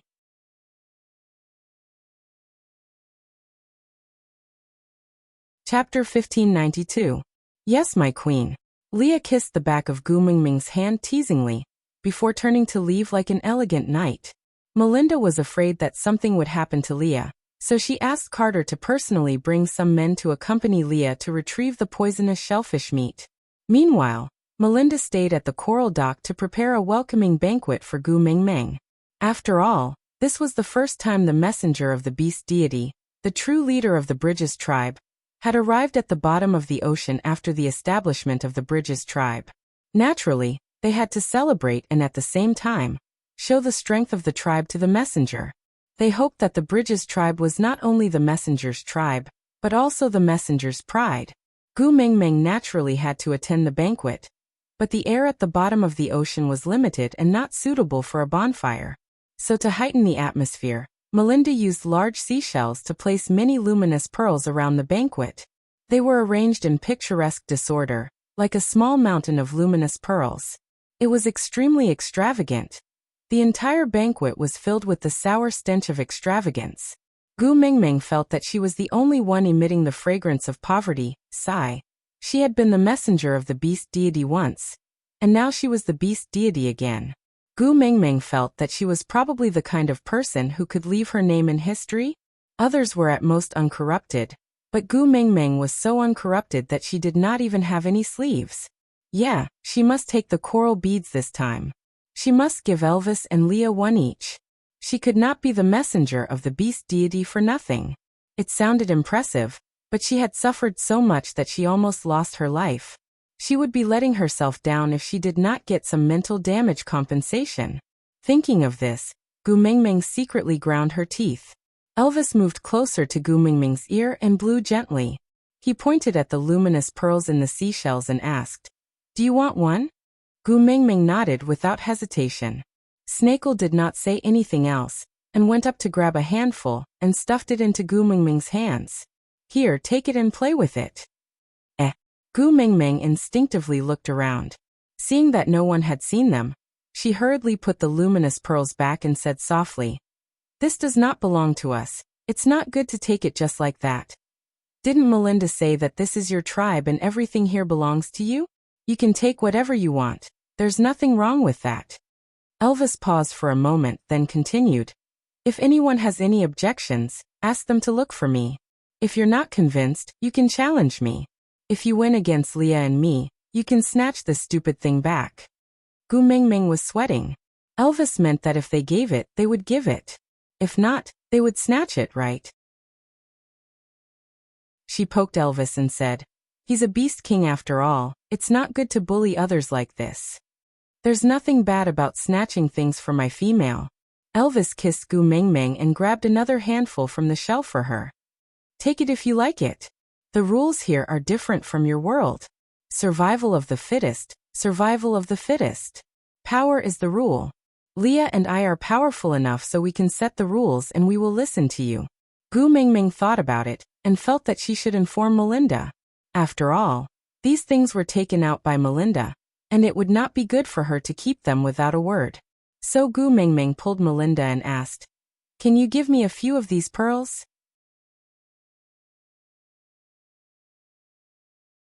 Chapter 1593. Gu Mengmeng followed Melinda's finger and almost fell over. Damn, what a flirtatious walk. A row of mermaids and orcs with different hair colors, with a human body and a fish tail. Their bodies were well built and smooth, unlike land beasts with bulky muscles, but rather well-proportioned and slender muscles. The mermaid lines connected to the fish tail made one's blood boil and imagination run wild. Gu Mengmeng felt her nose heating up. She quickly pinched her nose and waved her hands at Melinda. Don't. A married woman cannot withstand such temptation. Please spare me." Elvis's face darkened the moment he saw Gu Mengmeng pinching her nose. The reason was simple. She would only do this when she was about to have a nosebleed. And she would only have a nosebleed when she was tempted. Even if he or Leah stripped her naked, she would not have a nosebleed. She would only have such a reaction when he and Bulai were entangled together in some ambiguous scene. So this row of fish. Haha, looks like it would be delicious if it was roasted. Gu Mengmeng had been glancing at Elvis the moment Melinda said she wanted to give Gu Mengmeng men. Naturally, she did not miss the murderous look in his eyes. She cupped Elvis's face with both hands and smiled. "Hubby, calm down. Look at my pregnant belly. Why would I have such thoughts? Don't worry, I only want the items. I don't want any of them. Really? Elvis lowered his eyes and stared at Gu Mengmeng coldly. Gu Mengmeng nodded firmly. No, definitely not. Elvis thought about it and snorted. You also said you don't want Leah. You also said you don't want Snake. You also said you weren't interested in that bird man a while ago. Gu Mengmeng felt that she had indeed been slapping herself in the face. She held her cheeks with both hands and looked up at Elvis. Hubby, my face hurts. Elvis was flushed by her cuteness and his lips could not help but curl up. He removed her little hands and pinched her chubby little face due to her pregnancy. If you know your face hurts, then don't do it again. Yeah, I won't do it anymore. Gu Mengmeng promised. Elvis then kissed Gu Mengmeng in satisfaction. Then he caressed Gu Mengmeng's tummy gently. After you give birth to a daughter, Leah and I will definitely make it up to you. It was not an exaggeration to say that Gu Mengmeng's legs immediately gave way when Elvis said that. She wasn't the one who wanted a mermaid to be her new lover. She was innocent. She was framed by Melinda. Sob. I feel so wronged, but I can't explain myself. Seeing how Gu Nambao was biting her handkerchief pitifully, Elvis's mood finally improved. He looked at the mermaid coldly and snorted without saying a word. He walked slowly to the main seat and sat down steadily. Carrying Gu Mengmeng in his arms, he sat in the most comfortable position for her to sit on as a human skin thermostatic chair. Intentionally or unintentionally, he played with Gu Mengmeng's long hair. That lazy and casual look made him look like King Zhou of Shang who was carrying Daji to court. Everything was ready. Melinda had no intention of waiting for Kate and Leah. After all, females were respected in the beast world. As long as she and Gu Mengmeng were present, the banquet could begin. The first performance was, of all things, that row of mermaids performing a dance.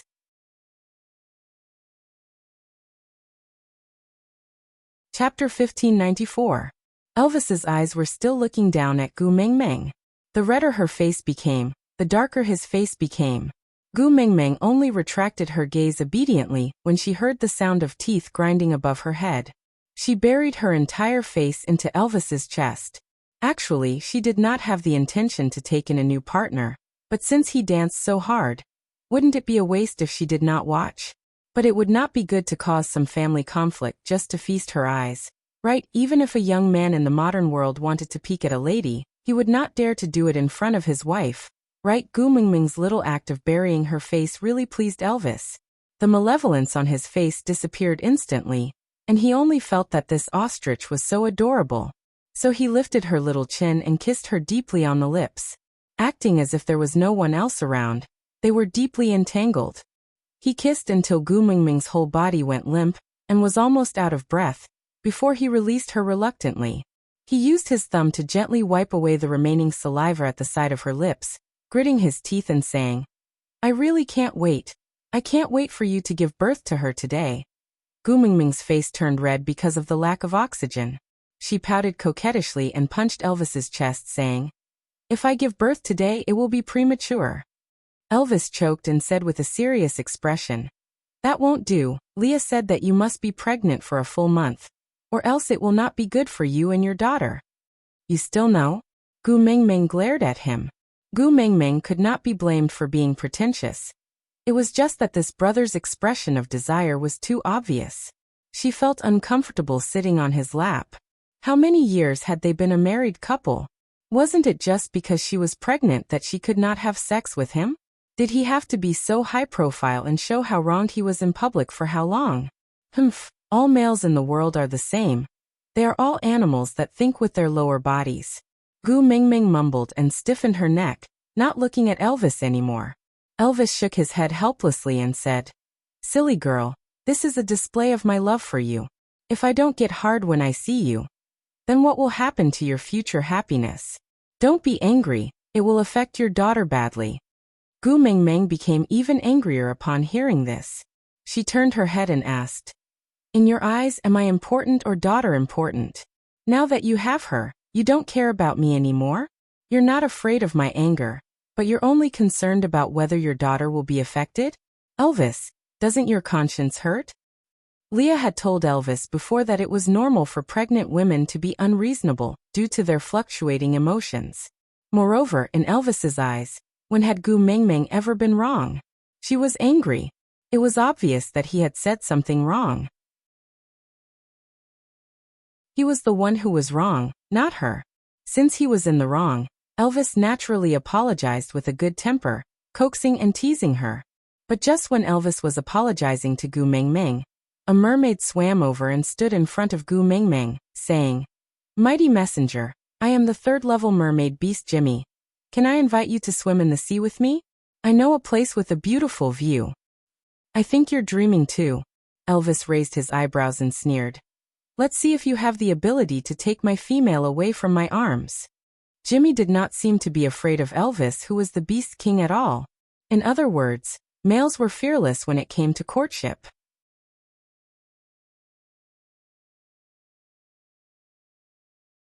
Chapter 1595. The corners of Elvis's lips curled up slightly, revealing a devilishly charming cold smile. "No, you are wrong. I am not stopping you. I am giving you a chance." Jimmy tilted his head and looked at Elvis, as if he did not understand what was going on. Elvis stood up and placed Gu Mengmeng on the seat. Then, he took an unknown fruit from the table and gave it to Gu Mengmeng. "Xiaomeng, be good. Sit here and eat some melon and watch the show." "Hubby." Gu Mengmeng felt that this was the ocean and not Elvis's home ground. It was better to avoid trouble. She could just reject Jimmy. There was no need to blow things up. But Elvis cupped the back of her head and planted a kiss on her forehead. "Don't worry, it will be settled very soon." Gu Mengmeng was speechless. Elvis let go of Gu Mengmeng and took 2 long strides to stand in front of the mermaid beast. With this comparison, Gu Mengmeng realized that Elvis was much more muscular than Jimmy. His body proportions were also better and firmer. It was just that he was always hugging her every day and rarely had the chance to show his body in front of her. As a result, Gu Mengmeng had almost forgotten how stimulating it was when she looked at Elvis from afar. She really did not know the true face of Mount Lu. It was only because she was in this mountain. TSK. It was no wonder Elvis was angry just now. Hugging a mountain of gold and digging for potatoes, no one would be happy about who was the mountain of gold. While Gu Mengmeng was reflecting and criticizing herself, Elvis had already opened his mouth to speak. "If you want to woo my female, shouldn't you first issue a challenge to me?" Elvis lowered his head slightly. He did not need to release his pressure as the oppressive aura of a Beast King completely enveloped Jimmy. Elvis chuckled. With the absolute confidence and calmness of a superior, he said calmly, "Isn't accepting your challenge giving you a chance? We are in the ocean," Jimmy reminded. Elvis nodded and chuckled. There is no reason to stop a male from protecting his female, no matter where or who he is facing. Jimmy nodded in agreement and said, "Okay. Since that's the case, let's compete in the ocean." "This is not fair." Gu Mengmeng panicked and instinctively said, "Elvis is a land beast, he can't breathe in the sea, how can he compete?" Jimmy wanted to woo Gu Mengmeng, and naturally would not go against her wishes. Whatever the female he liked said was right. "All right, let's compete here and not in the sea." Jimmy compromised without any principles. But Elvis did not appreciate it and said, "You don't have to give in to me, hubby." "Hubby?" Gu Mengmeng was rather worried. Elvis stretched his neck left and right, then stretched out his long arms to hug Gu Mengmeng and kiss her. "It's all right. I'm suffering from internal heat and need a cold shower to calm down. Just eat your melon and watch the show." Gu Mengmeng wanted to say something more, but Elvis pecked her on the lips again. He squinted his eyes and gave her a reassuring smile. Feeling helpless, Gu Mengmeng could only sigh and return to her original spot without making a sound. She silently watched Elvis and Jimmy walk past the edge of the bubble and into the sea. The sea was the territory of the mermaids. Even though Elvis was powerful, he had a very important weakness, which was that he only had 1 breath left.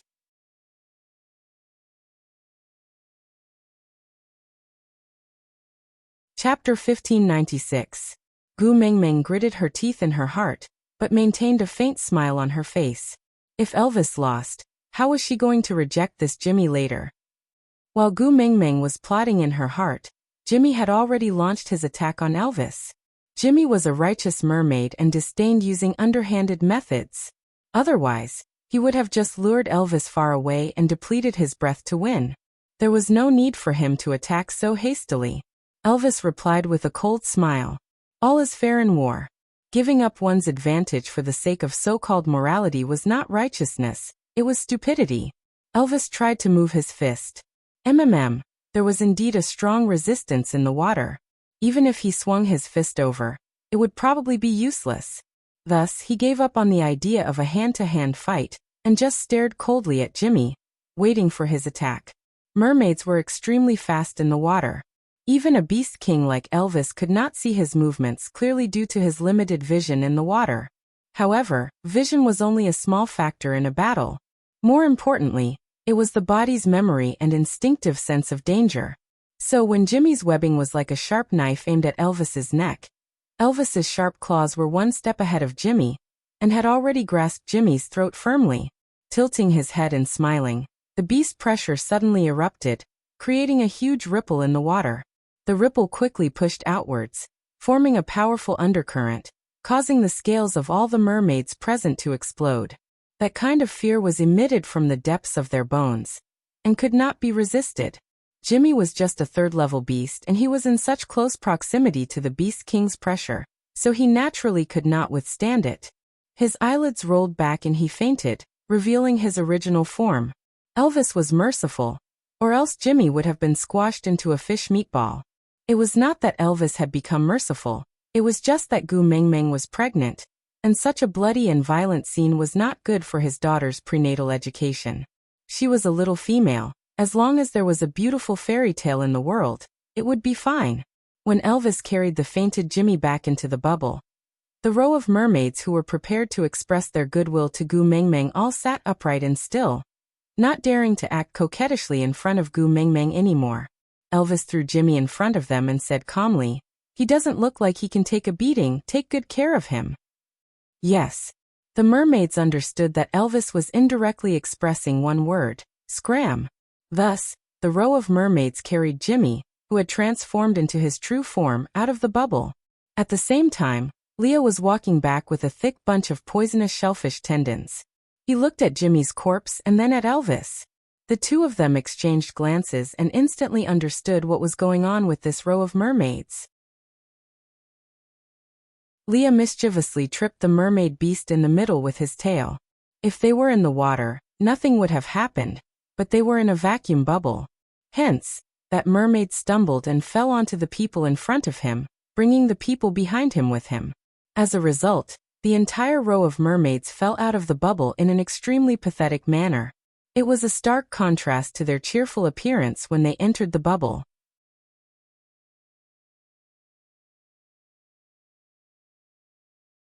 Chapter 1597. Melinda lowered her head and smiled, replying to Carter using sound waves.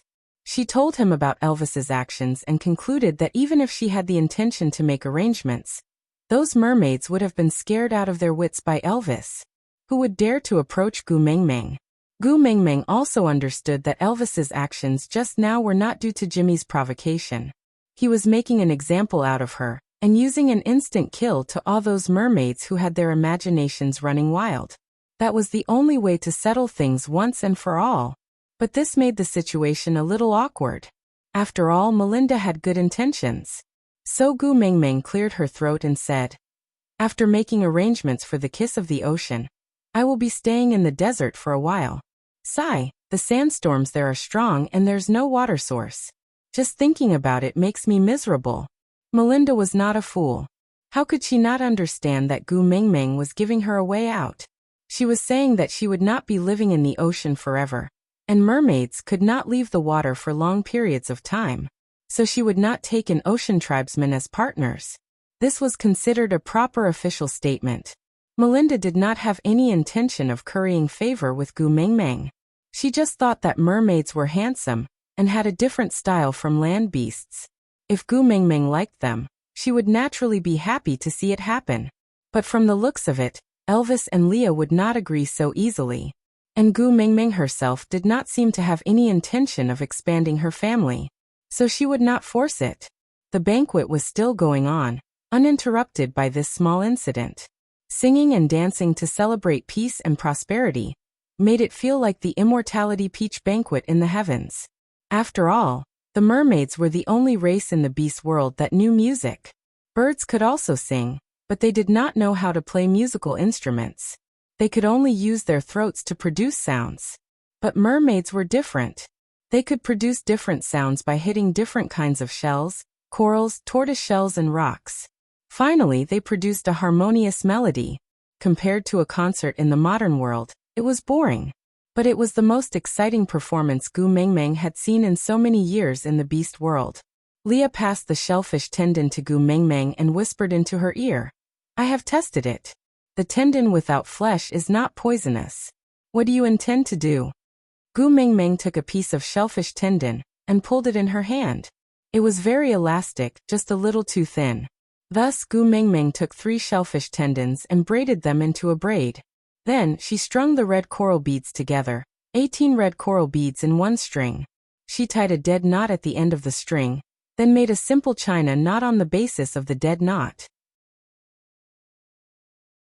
Below the china knot, she tied 2 pieces of scrap pieces of the red coral beads, and the red coral bracelet was completed.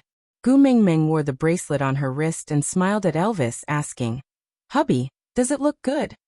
Elvis rubbed Gu Mingming's little head dotingly and indulgently. "In my eyes, you look good no matter what." TSK Glibtung. Not a single word is true. As she said that, the corners of Gu Mingming's lips curled up. Elvis cupped Gu Mingming's little chin and looked straight into her eyes. The tenderness in his eyes was deeper than the ocean. He said seriously, word by word, "I have seen you crying in your most pathetic state. I have seen you in your most unkempt mourning. I know how irritated you are during your period. I also know how fragile you are when you feel sad for no reason. I have seen you at your best and at your ugliest. But regardless of beauty or ugliness, I like it all. As long as it's you, I can't move my eyes away." Aside from the topic, today's update has ended. See you tomorrow.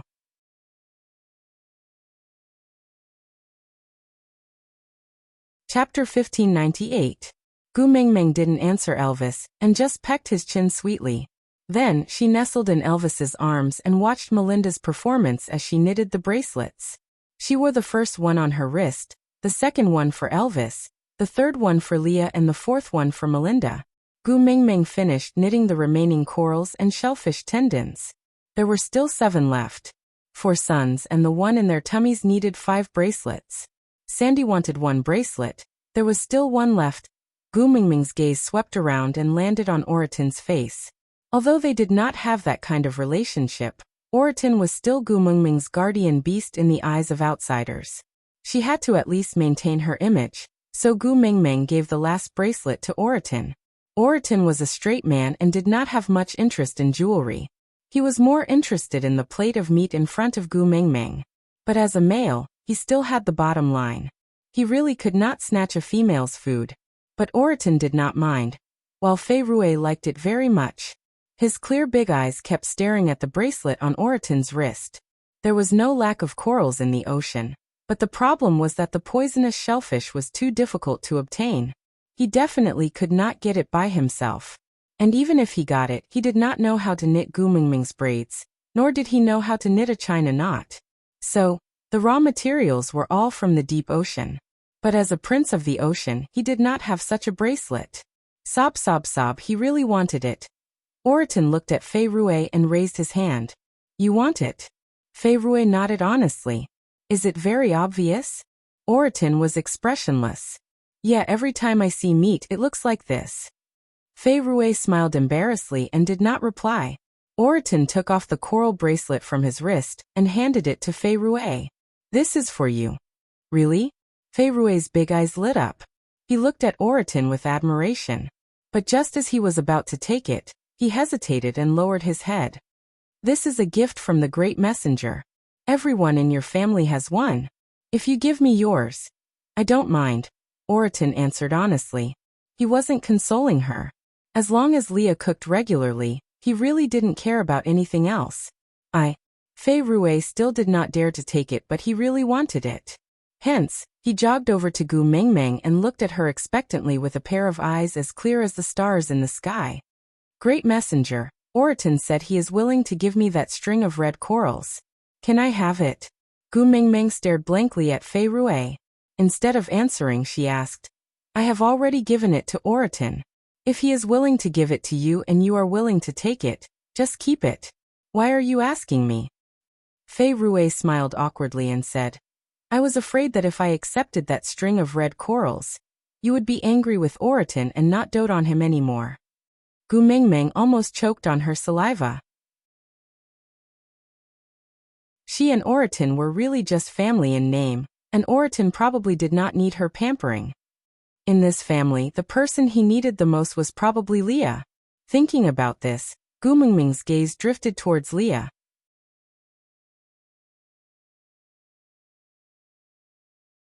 Chapter 1599. So when Gu Mengmeng looked at him and Oraton with that gaze, Li's hair stood on end. He squinted his long and affectionate eyes and asked with a dangerous smile, Xiao Mengmeng, what are you thinking about? Gu Mengmeng felt like she had been caught in the act. She chuckled and shook her head to deny that she was not thinking about anything. After getting Gu Mengmeng's approval, Fei Rui happily received Oraton's red coral bracelet and wore it on his wrist. He happily showed it off to everyone, and even pulled Melinda's hand to show it off for a long time. This made Carter extremely helpless, and he could only clench his teeth and say, You are Melinda's brother, I will tolerate you. That night, Gu Mengmeng stayed at the bottom of the sea. The next morning, Melinda, Carter and Fei Rui accompanied Gu Mengmeng to the location of the Kiss of the Ocean. If she was not sure that she was in the sea, Gu Mengmeng would have suspected that she was looking at a galaxy in the Milky Way. A black pearl floated in the center, and the surroundings were filled with a layer of black poisonous fog. It looked like a Hollywood sci-fi movie where a galaxy was observed from a spaceship. However, the color was not dazzling and there was only dead black. There were many shells floating in the poisonous fog. The shells moved slowly, like the sloth lightning in Zootopia. They opened and closed slowly, as if they were eating the poisonous fog. Gu Mengmeng did not have Snake's Tear of the Beast deity to protect her, and did not dare to get too close to the poisonous fog. She could only stay at a safe distance and pointed at the poisonous fog. Leah, did you get the shellfish tendon from these shells yesterday? Leah nodded in agreement. Gu Mengmeng rubbed her chin and thought seriously. When I took the Kiss of the Ocean back then, it was in a huge shell. Do you think it was eaten by a poisonous shellfish like that? Fei Rui secretly bit his lower lip and pulled Gu Mengmeng's arm. He shook his head and said, No. Gu Mengmeng was confused. Fei Rui took a deep breath and tilted his head at Gu Mengmeng. He smiled and said to Gu Mengmeng, Do you know about the legend of the deep sea, great messenger? There was another legend? Gu Mengmeng was now a little sensitive to the word legend. Back in the desert, Higan told her a legend, and then he died. In Moto, Grace had told her a legend, and then Grace had died. Now Fei Rui was going to tell her a legend? Frowning, Gu Mengmeng asked instinctively, Can I not listen? Fei Rui chuckled and said, Let's hear it. This legend is related to the Kiss of the Ocean. Gu Mengmeng facepalmed, that feeling of unease growing stronger. Fei Rui did not wait for Gu Mengmeng's reply, and just sat on the back of the turtle beside her. He transformed his fishtail into his legs and hugged his knees obediently. He tilted his head to look at Gu Mengmeng and said, Legend has it that this black pearl was not originally called the Kiss of the Ocean. It was just a poisonous pearl produced from these poisonous shellfish. Although it was poisonous, it was not to the extent that it could disperse in the ocean and not disperse.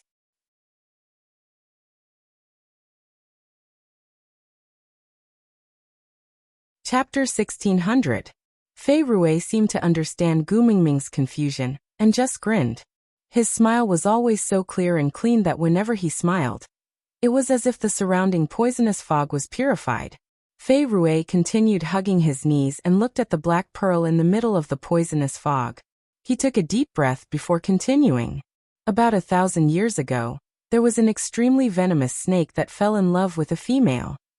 Gu Mingming was speechless and instantly immersed herself in the relationship between the characters. An extremely venomous snake, little shit. A female.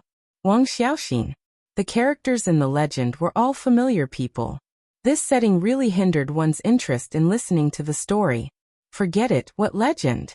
I'll just treat it as gossip. But this female didn't love him. She even hated him, rejected him, and wanted to kill him. Gu Mingming was taken aback. This version clearly did not match the truth. Gu Mingming did not forget the scene of Little Shit and Wang Xiaoxin reuniting. One said lovingly, "I hate you so much. Why did you make me wait for so long?" The other said affectionately, "Sorry, I came back late." Putting aside the fact that Wang Xiaoxin had plotted for 1,000 years in order to resurrect Little Shit, she had lured her to search for the 7 treasures step by step, and even sacrificed her own son. Just based on these 2 sentences alone, it was filled with the stench of adultery. Even if it was not love enough to shatter the heavens and earth, it should be unforgettable. How could it not be love or even hatred? This was not logical, really not logical. Gu Mingming shook her head. Did you remember wrongly? Fei Rui looked at Gu Mingming in confusion. He shook his head seriously.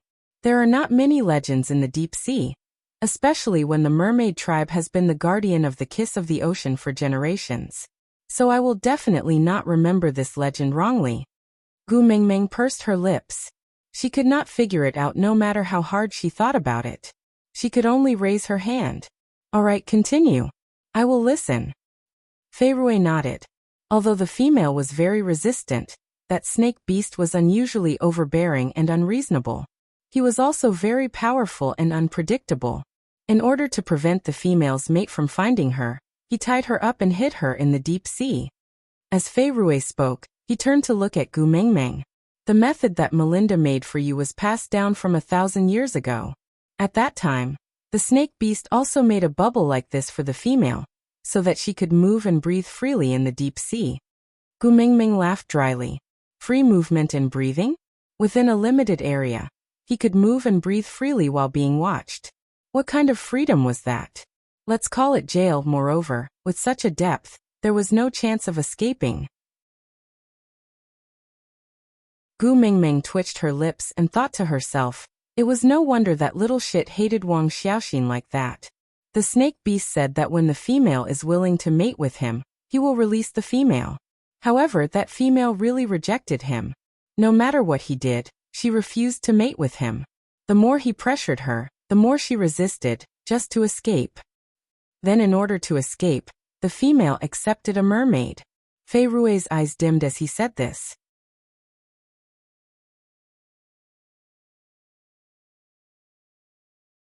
Chapter 1601. Fei Rui shook his head lightly, indicating that he was fine. Then he asked Gu Mingming, if it was you, would you accept someone you don't like just to escape? Gu Mingming really wanted to shake her head and say no. If it was 5 years ago, when she first came to the beast world, she might have said that. But what she had experienced in the past 5 years had taught Gu Mingming to lower her head to reality. Imagine, what if Cole had imprisoned her and forced her to mate with him?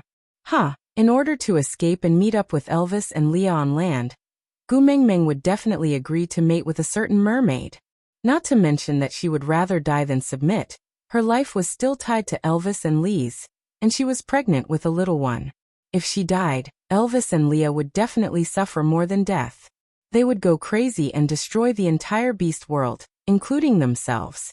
And Gu Mingming would never let that happen. So the answer was obvious. Gu Mingming would definitely agree to accept a mermaid as a partner in order to escape.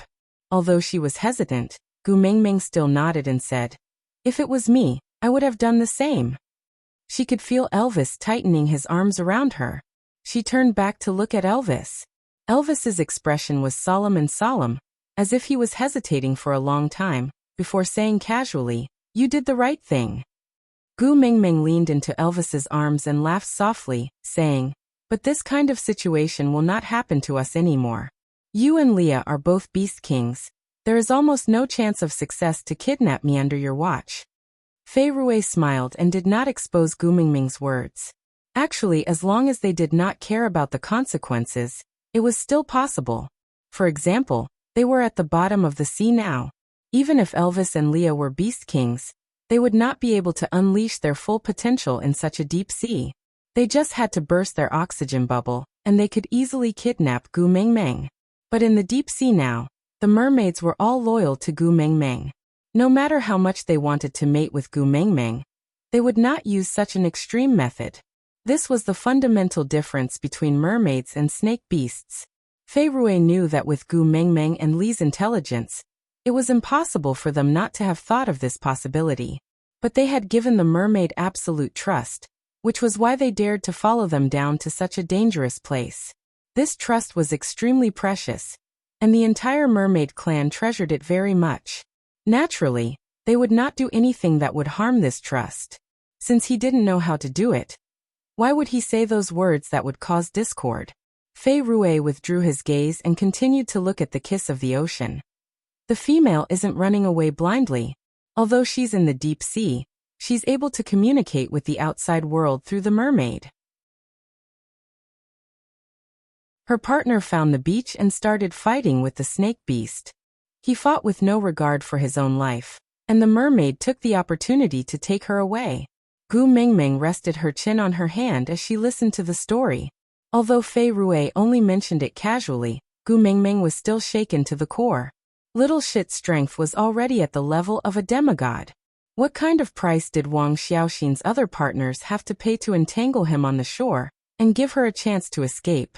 Just thinking about it made Gu Mengmeng shiver.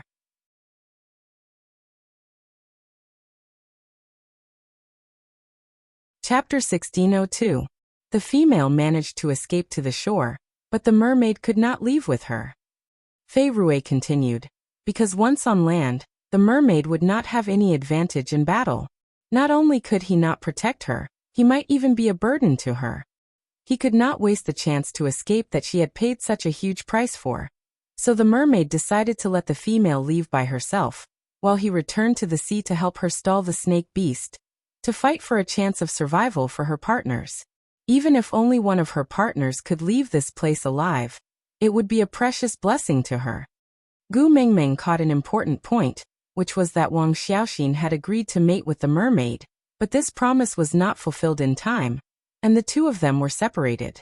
In other words, the mermaid could not break through the level limit, and could at most reach the third level. A third-level orc challenging a demigod-level snake beast. Calling it a challenge was an exaggeration. It was practically suicide. With Little Shit's fighting style, one whip of the snake beast's tail could directly turn him into a fishball. The mermaid was obviously not the snake beast's match, but he still managed to stall the snake beast. Because he told the snake beast, he stole the female when the snake beast was not around, and only he knew where the female was hidden. Fei Rui turned to look at Gu Mengmeng. Isn't this lie very clumsy? If he really stole the female, why did he come back and walk right into the trap? Isn't running away the most logical choice? But perhaps it was because the mermaid tribe was simple and did not know how to lie, or perhaps it was because the snake beast was in a frenzy and could not differentiate the truth from the lies. Anyway, the mermaid's lie successfully attracted the snake beast's pursuit, and in order to fight for more chances for her partners to escape, he kept swimming deeper into the sea. Indeed, the mermaid had an advantage in speed in the sea, but this advantage only existed when the difference in power between the two parties was not too great. If Little Shit was only a third-level or fourth-level beast, the mermaid's strategy could have succeeded. But Little Shit was a demigod-level beast in the past. Such a huge difference in level was enough to surpass the advantage of a race.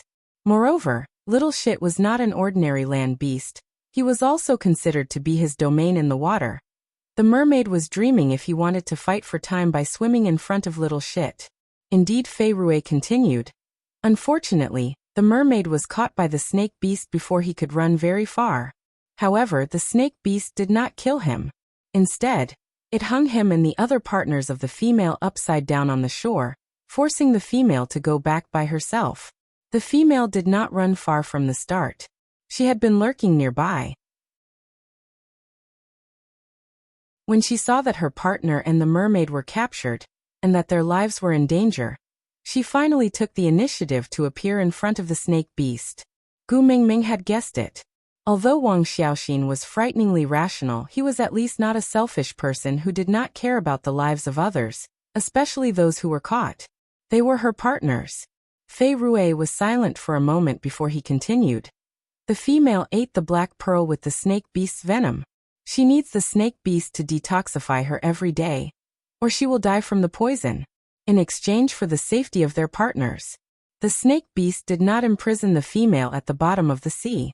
Instead, he allowed her to stay on land with her partners. However, she had to go to his side every sunset to detoxify him.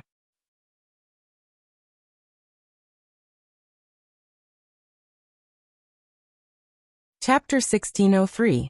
He obtained an ancient secret recipe from the elders of the Ocean tribe. There is no antidote for the poisonous shellfish pearl, and he can only exchange his life for hers. As Fei Rui said, he pointed at the black pearl floating in the poisonous fog and said, "It was born in the poisonous shellfish, grew up in the poisonous shellfish and belongs to the poisonous shellfish. If he wants to save that female, the only way is to eat the poisonous shellfish king, and then kiss the female.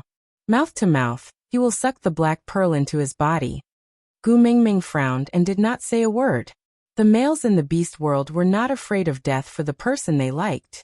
They were brave and blind in love, and would never be stingy with their lives. She could even imagine how overjoyed the mermaid would be when he found out about this antidote method.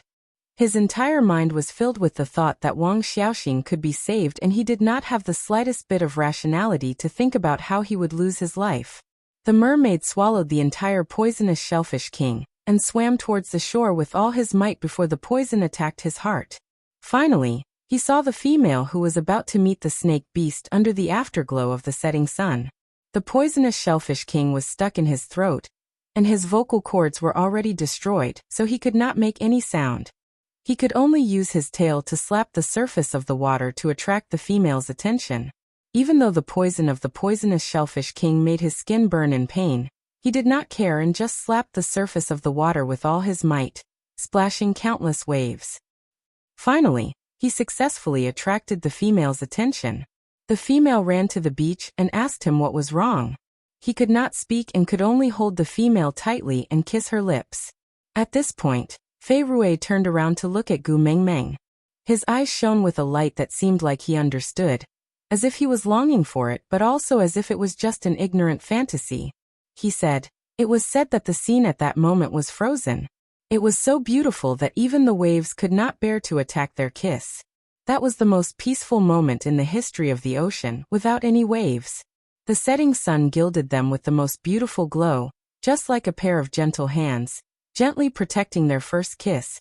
Once in a lifetime, the only kiss."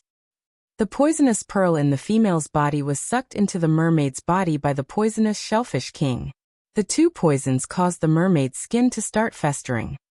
He used the last of his strength to push the female away, and told her that she was free and the snake beast could no longer use this pearl to threaten her. As for the mermaids, they threw themselves into the sea, sacrificed their broken bodies to the beast god, and stayed in the sea forever. Gu Mingming finally understood that the shell that she had casually touched previously was actually the poisonous shellfish king that was stuck in the mermaid's throat. There are people who are infatuated with love in the world. This hatred has nothing to do with the wind and the moon. Gu Mingming lowered her head and murmured softly. She smiled. "Our previous beast messenger really has no lack of Casanova." Elvis hugged Gu Mingming and kissed the top of her head. "You don't lack anyone by your side either." Gu Mingming nodded her head. Of course she knew that she did not lack Casanova by her side. Snake, who had died twice for her, wasn't that the greatest love saint? There was also that Grace who tore off her own wings and jumped into the volcano lava for her. Glancing sideways, Gu Mingming hugged Elvis and Leah. "Both of you, you must accompany me well. Don't try to be a Casanova, understand?"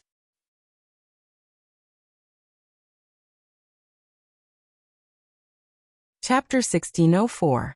Fei Rui nodded with a smile, then opened his mouth. This action made Gu Mingming break out in cold sweat. She frowned and her eyes widened in shock. She held onto Fei Rui's shoulders tightly with both hands. "What did you do?" Fei Rui was still smiling. His eyes were as bright as the stars, clearer than the ocean and more flawless than the moonlight. I am the Prince of Bridges, and also a tribesman of Saint Nazaire. Fei Rui smiled as he spoke, but the blood trickling down from the corner of his lips stung Gu Mingming's eyes. Fei Rui's bright smile was tainted with a heart-wrenching pain. Moreover, I like the Great Messenger the most. I want to protect the deep sea line, and also the Great Messenger. Gu Mingming shook her head. Tears streamed down her cheeks as she reached for Fei Rui's throat, wanting him to spit out the poisonous shellfish king. But Fei Rui grabbed Gu Mingming's hand and left a mark on the back of her hand. Then he smiled at Gu Mingming. Great Messenger, don't be sad. My death can protect the entire ocean. It is my honor. After saying that, Fei Rui leaned back and charged into the poisonous mist. That pair of eyes that were as bright as the stars were smiling the entire time, looking at the crowd not far away. His most precious sister was there. But his brother-in-law was really reliable. He would protect Melinda well, so there was no need to worry. His most important friend was there. But Li's cooking was so delicious. Oriton should be living a blissful life. His most beloved Great Messenger was there. Oh no, the Great Messenger was crying. But it was all right. Her partner was so strong and loved her so much. He would definitely be able to coax her. Sorry, Great Messenger, I didn't want you to cry. But I still feel very blessed to have all of you send me off on my last journey. Forgive me for my selfishness. I really don't have the courage to complete my last journey alone. Finally, thank you for listening to my long story. Fei Rui dispersed the poisonous fog. He turned around in front of the kiss of the ocean and swallowed it into his stomach. He could feel that the poisonous pearl was corroding his throat along his chest, slowly moving downwards. Great, it was sucked into the shell by the poisonous shellfish king. Fei Rui heaved a sigh of relief. Then he slowly closed his eyes. It was as if the Milky Way in the night sky had disappeared. There was not a single star left. Fei Rui. Gu Mingming felt a burning sensation in her chest. She screamed at the top of her lungs as if it was tearing her entire chest apart. How could this be? Why would Fei Rui do something so unexpected? Yesterday he was still acting coquettishly towards her, asking her if he could accept the bracelet Oriton gave him. But today, Melinda stepped forward and held Gu Mingming's wrist. Her eyes were red, but she tried her best to smile. She said to Gu Mingming, Great Messenger, don't cry. Brother has long decided to do this. This is his mission. He is honorable and not tragic. Did you already decide to do this? Gu Mingming looked at Melinda with reddened eyes. Melinda nodded and replied, Ever since the day the kiss of the ocean reappeared in the deep sea, brother has been preparing for this. Then why didn't you stop him? Gu Mingming didn't want to blame Melinda because she knew that Melinda would be the most upset about Fei Rui's death. But she couldn't help it.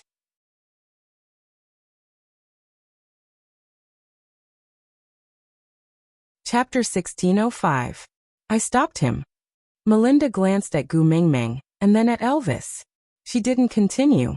Gu Mingming choked. She narrowed her eyes and asked Melinda, So, those mermaid males you arranged yesterday? Melinda nodded and said, They are the most outstanding mermaids that I chose. They are willing to exchange their entire lives for a kiss from you.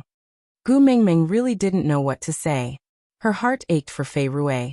But other people's lives were also lives. Melinda seemed to know what Gu Mingming was thinking about, so she pulled Gu Mingming's hand and said, I know I am very selfish, but if possible, I don't want my brother to sacrifice himself to protect the pearl.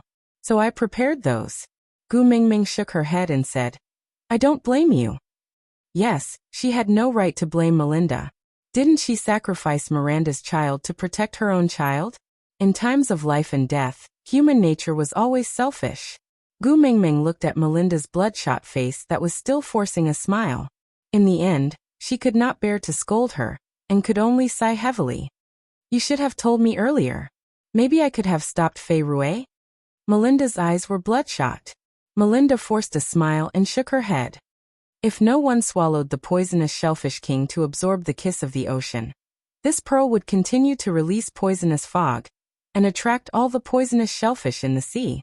When its poison dissipates, this black pearl will become an ordinary pearl, and the kiss of the ocean will cease to exist. So someone must sacrifice himself to absorb the kiss of the ocean back into the poisonous shellfish king. Only then can the poisonous shellfish king continue to nurture it. Only then can the kiss of the ocean still exist when the next messenger of the beast deity arrives 1,000 years later. There was no such thing as a cheat in this world for no reason. Every benefit you obtained was paid for by someone else in silence. But some prices were hidden and you didn't know. And some prices were displayed in front of you in a bloody manner, letting you know what guilt was.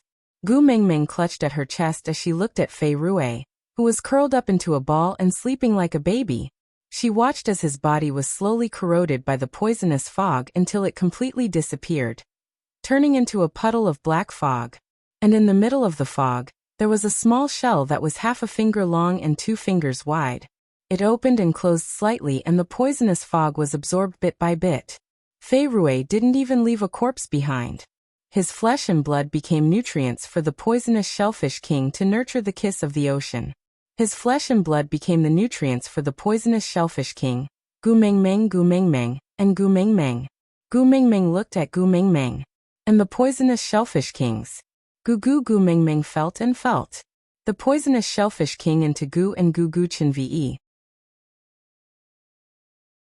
Da and Gu Tian Mengmeng and Gu. The shells of the poisonous shellfish broke into pieces and fell off, sinking into the deep sea and disappearing into the endless darkness. Without the protection of the shell, the shellfish flesh slowly turned into a black mist just like Fei Rui, and was slowly absorbed by the poisonous shellfish king. All the poisonous fog quickly Gu it and the Gu Li and the Viking and Gu, the Lin the Viking Li.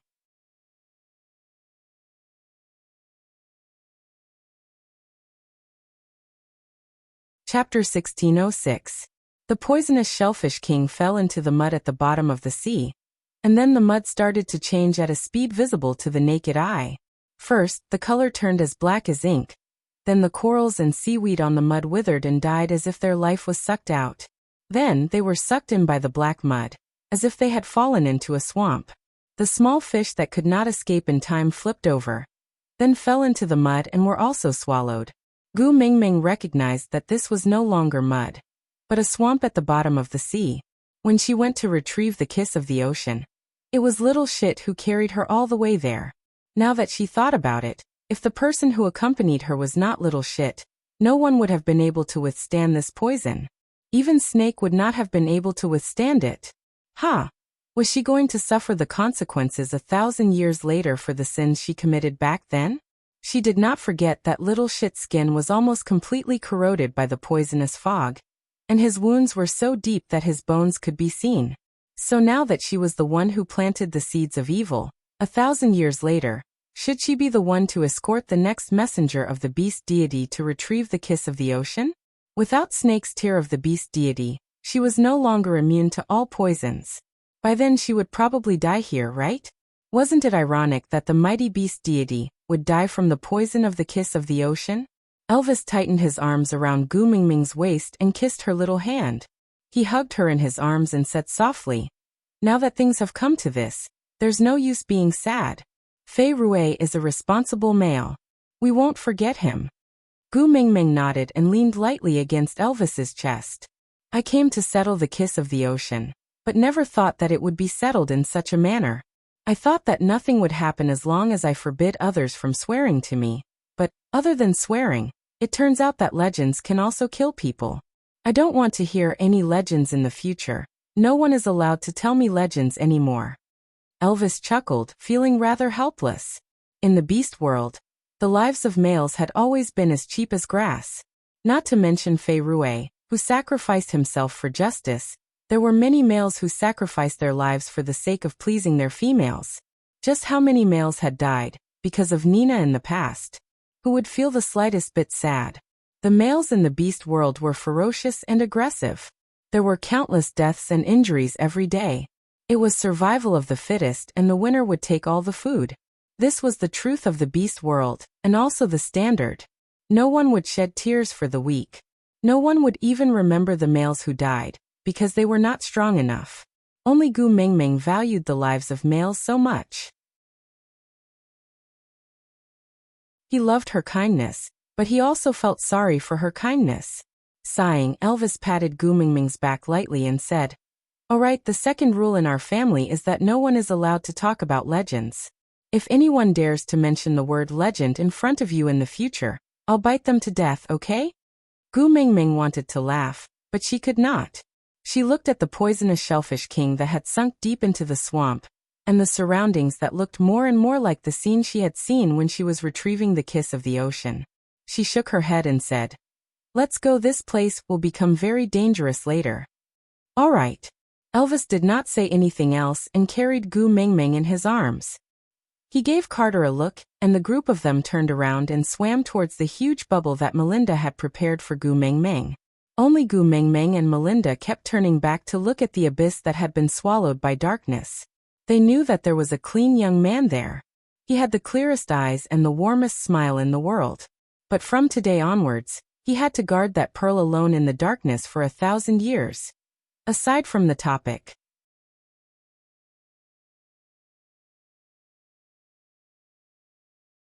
Chapter 1607. Fei Rui's death was a huge blow to Gu Mingming. She felt terrible, but didn't know who to blame. She couldn't find an outlet to vent her pent-up frustrations, so she was depressed all day long. At times like this, she started to miss Cole. After Cole's death, Gu Mingming thought about it a lot. Putting aside her subjective feelings of love and hate, Cole actually treated her quite well. He shouldered all the dirty things on himself, so that when something like Fei Rui's death happened, she could feel justified in hating him, blaming him and blaming him. As for herself, she had no qualms about it. Cole's personality was indeed twisted, but he also treated her with a twisted kindness. Elvis and Leah didn't want Gu Mingming to stay in the deep sea, so they briefed Carter on the tribe's operations, as well as the matters to take note of when protecting the kiss of the ocean, before leaving the deep sea with Gu Mingming. Surprisingly, Oriton, who had always been a glutton, didn't pester Leah for food. His face was still expressionless but solemn. After reaching the shore, Oriton asked Gu Mingming, "Are you feeling terrible?" Gu Mingming looked at Oriton in confusion. Oriton pursed his lips and added, "It's about little Fei Rui." Gu Mingming's eyes dimmed as she nodded. Oriton asked, "Is it the feeling of having a hot stomach?" Gu Mingming smiled bitterly and nodded again. Oriton said thoughtfully, "Oh." After a long silence, he spoke again. "So this is how it feels to lose a friend." Gu Mingming looked at Oriton in confusion. She wanted to ask him something, but couldn't find the right words to express herself. But Oriton seemed to understand Gu Mingming's gaze and answered directly, "I didn't have any friends in the past. I only started to get closer to others after meeting you guys. You, Elvis and Leah are strong enough, so this is the first time I've lost a friend." Gu Mingming patted Oriton's shoulder and said, "Someone once told me that not every separation can prepare you well. It will cause you pain and catch you off guard.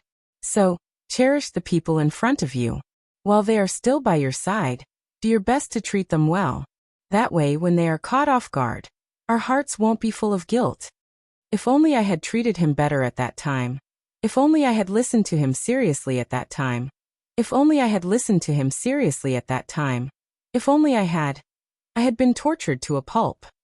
Oriton seemed to understand, but not really. He nodded his head and looked back at the deep sea for the first time.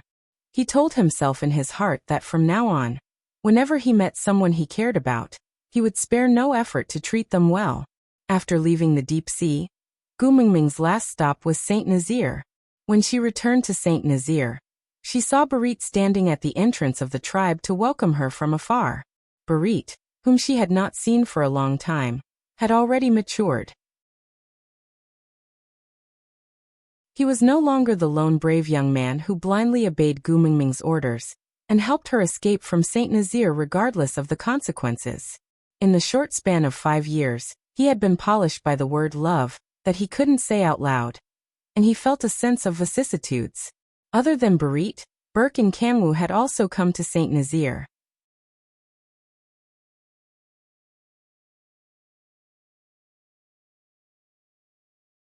Chapter 1608. The change of the Beast King was such a big matter. It was easy to find out about it. Kanwu was now taller than Gu Mingming by 1.5 heads. If Gu Mingming wanted to hug her son, she had to first wave her hands and make her son bend down. This meant that her son had really grown up and was a mature male now. Mum, why do I have a feeling that you are going to abandon me? Kanwu walked to Gu Mingming's side and tugged at the corner of her shirt. Don't tell me you despise me for being a male now that you have a younger sister? Mum, I am your precious son after all. You can't just abandon him just like that, right? I won't fight with my younger sister for your affection. Gu Mingming poked Kanwu's head.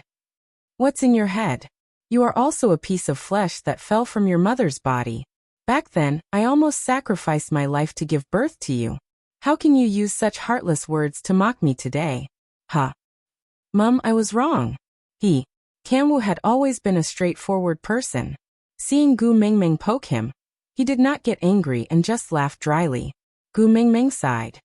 But Kanwu, Mum can't follow you for the rest of your life. Your second brother also has his own things to do. You have to grow up and learn to be independent. Upon hearing that, Kanwu immediately exploded. Mum, are you still going to abandon me? Then how about this? Mum, I found you a new lover.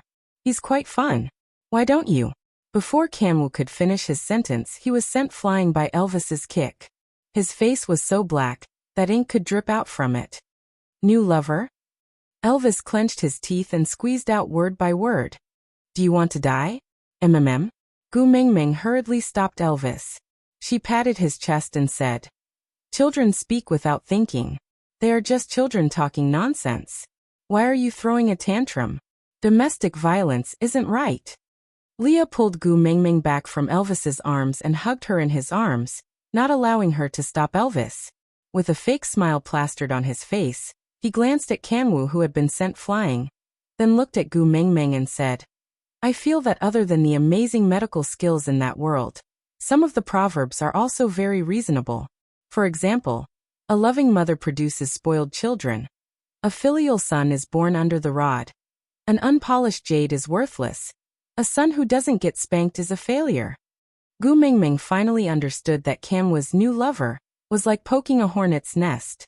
Elvis and Leah were most afraid of this. Sigh, this silly son. Why did he only grow taller and not grow a brain? Saying such words in front of these two vinegar buckets was really asking for a good death. Just like his father. But no matter how much he wanted to court death, he was still her biological son. Gu Mingming definitely could not watch as her two Beast King fathers bully her second-level son. So he pushed Leia hard. Actually, with her little strength, she could not move Leah at all. But because she did not have the powers of a Beast King, Leah was even more cautious when carrying her.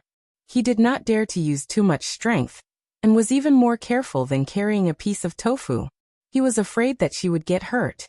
So with Gu Mingming's push, she really struggled out. You're tuning in to the Li Mei's Wuxia Whispers YouTube channel. We're so grateful for your support, and don't forget to subscribe to join us on this incredible journey through captivating stories.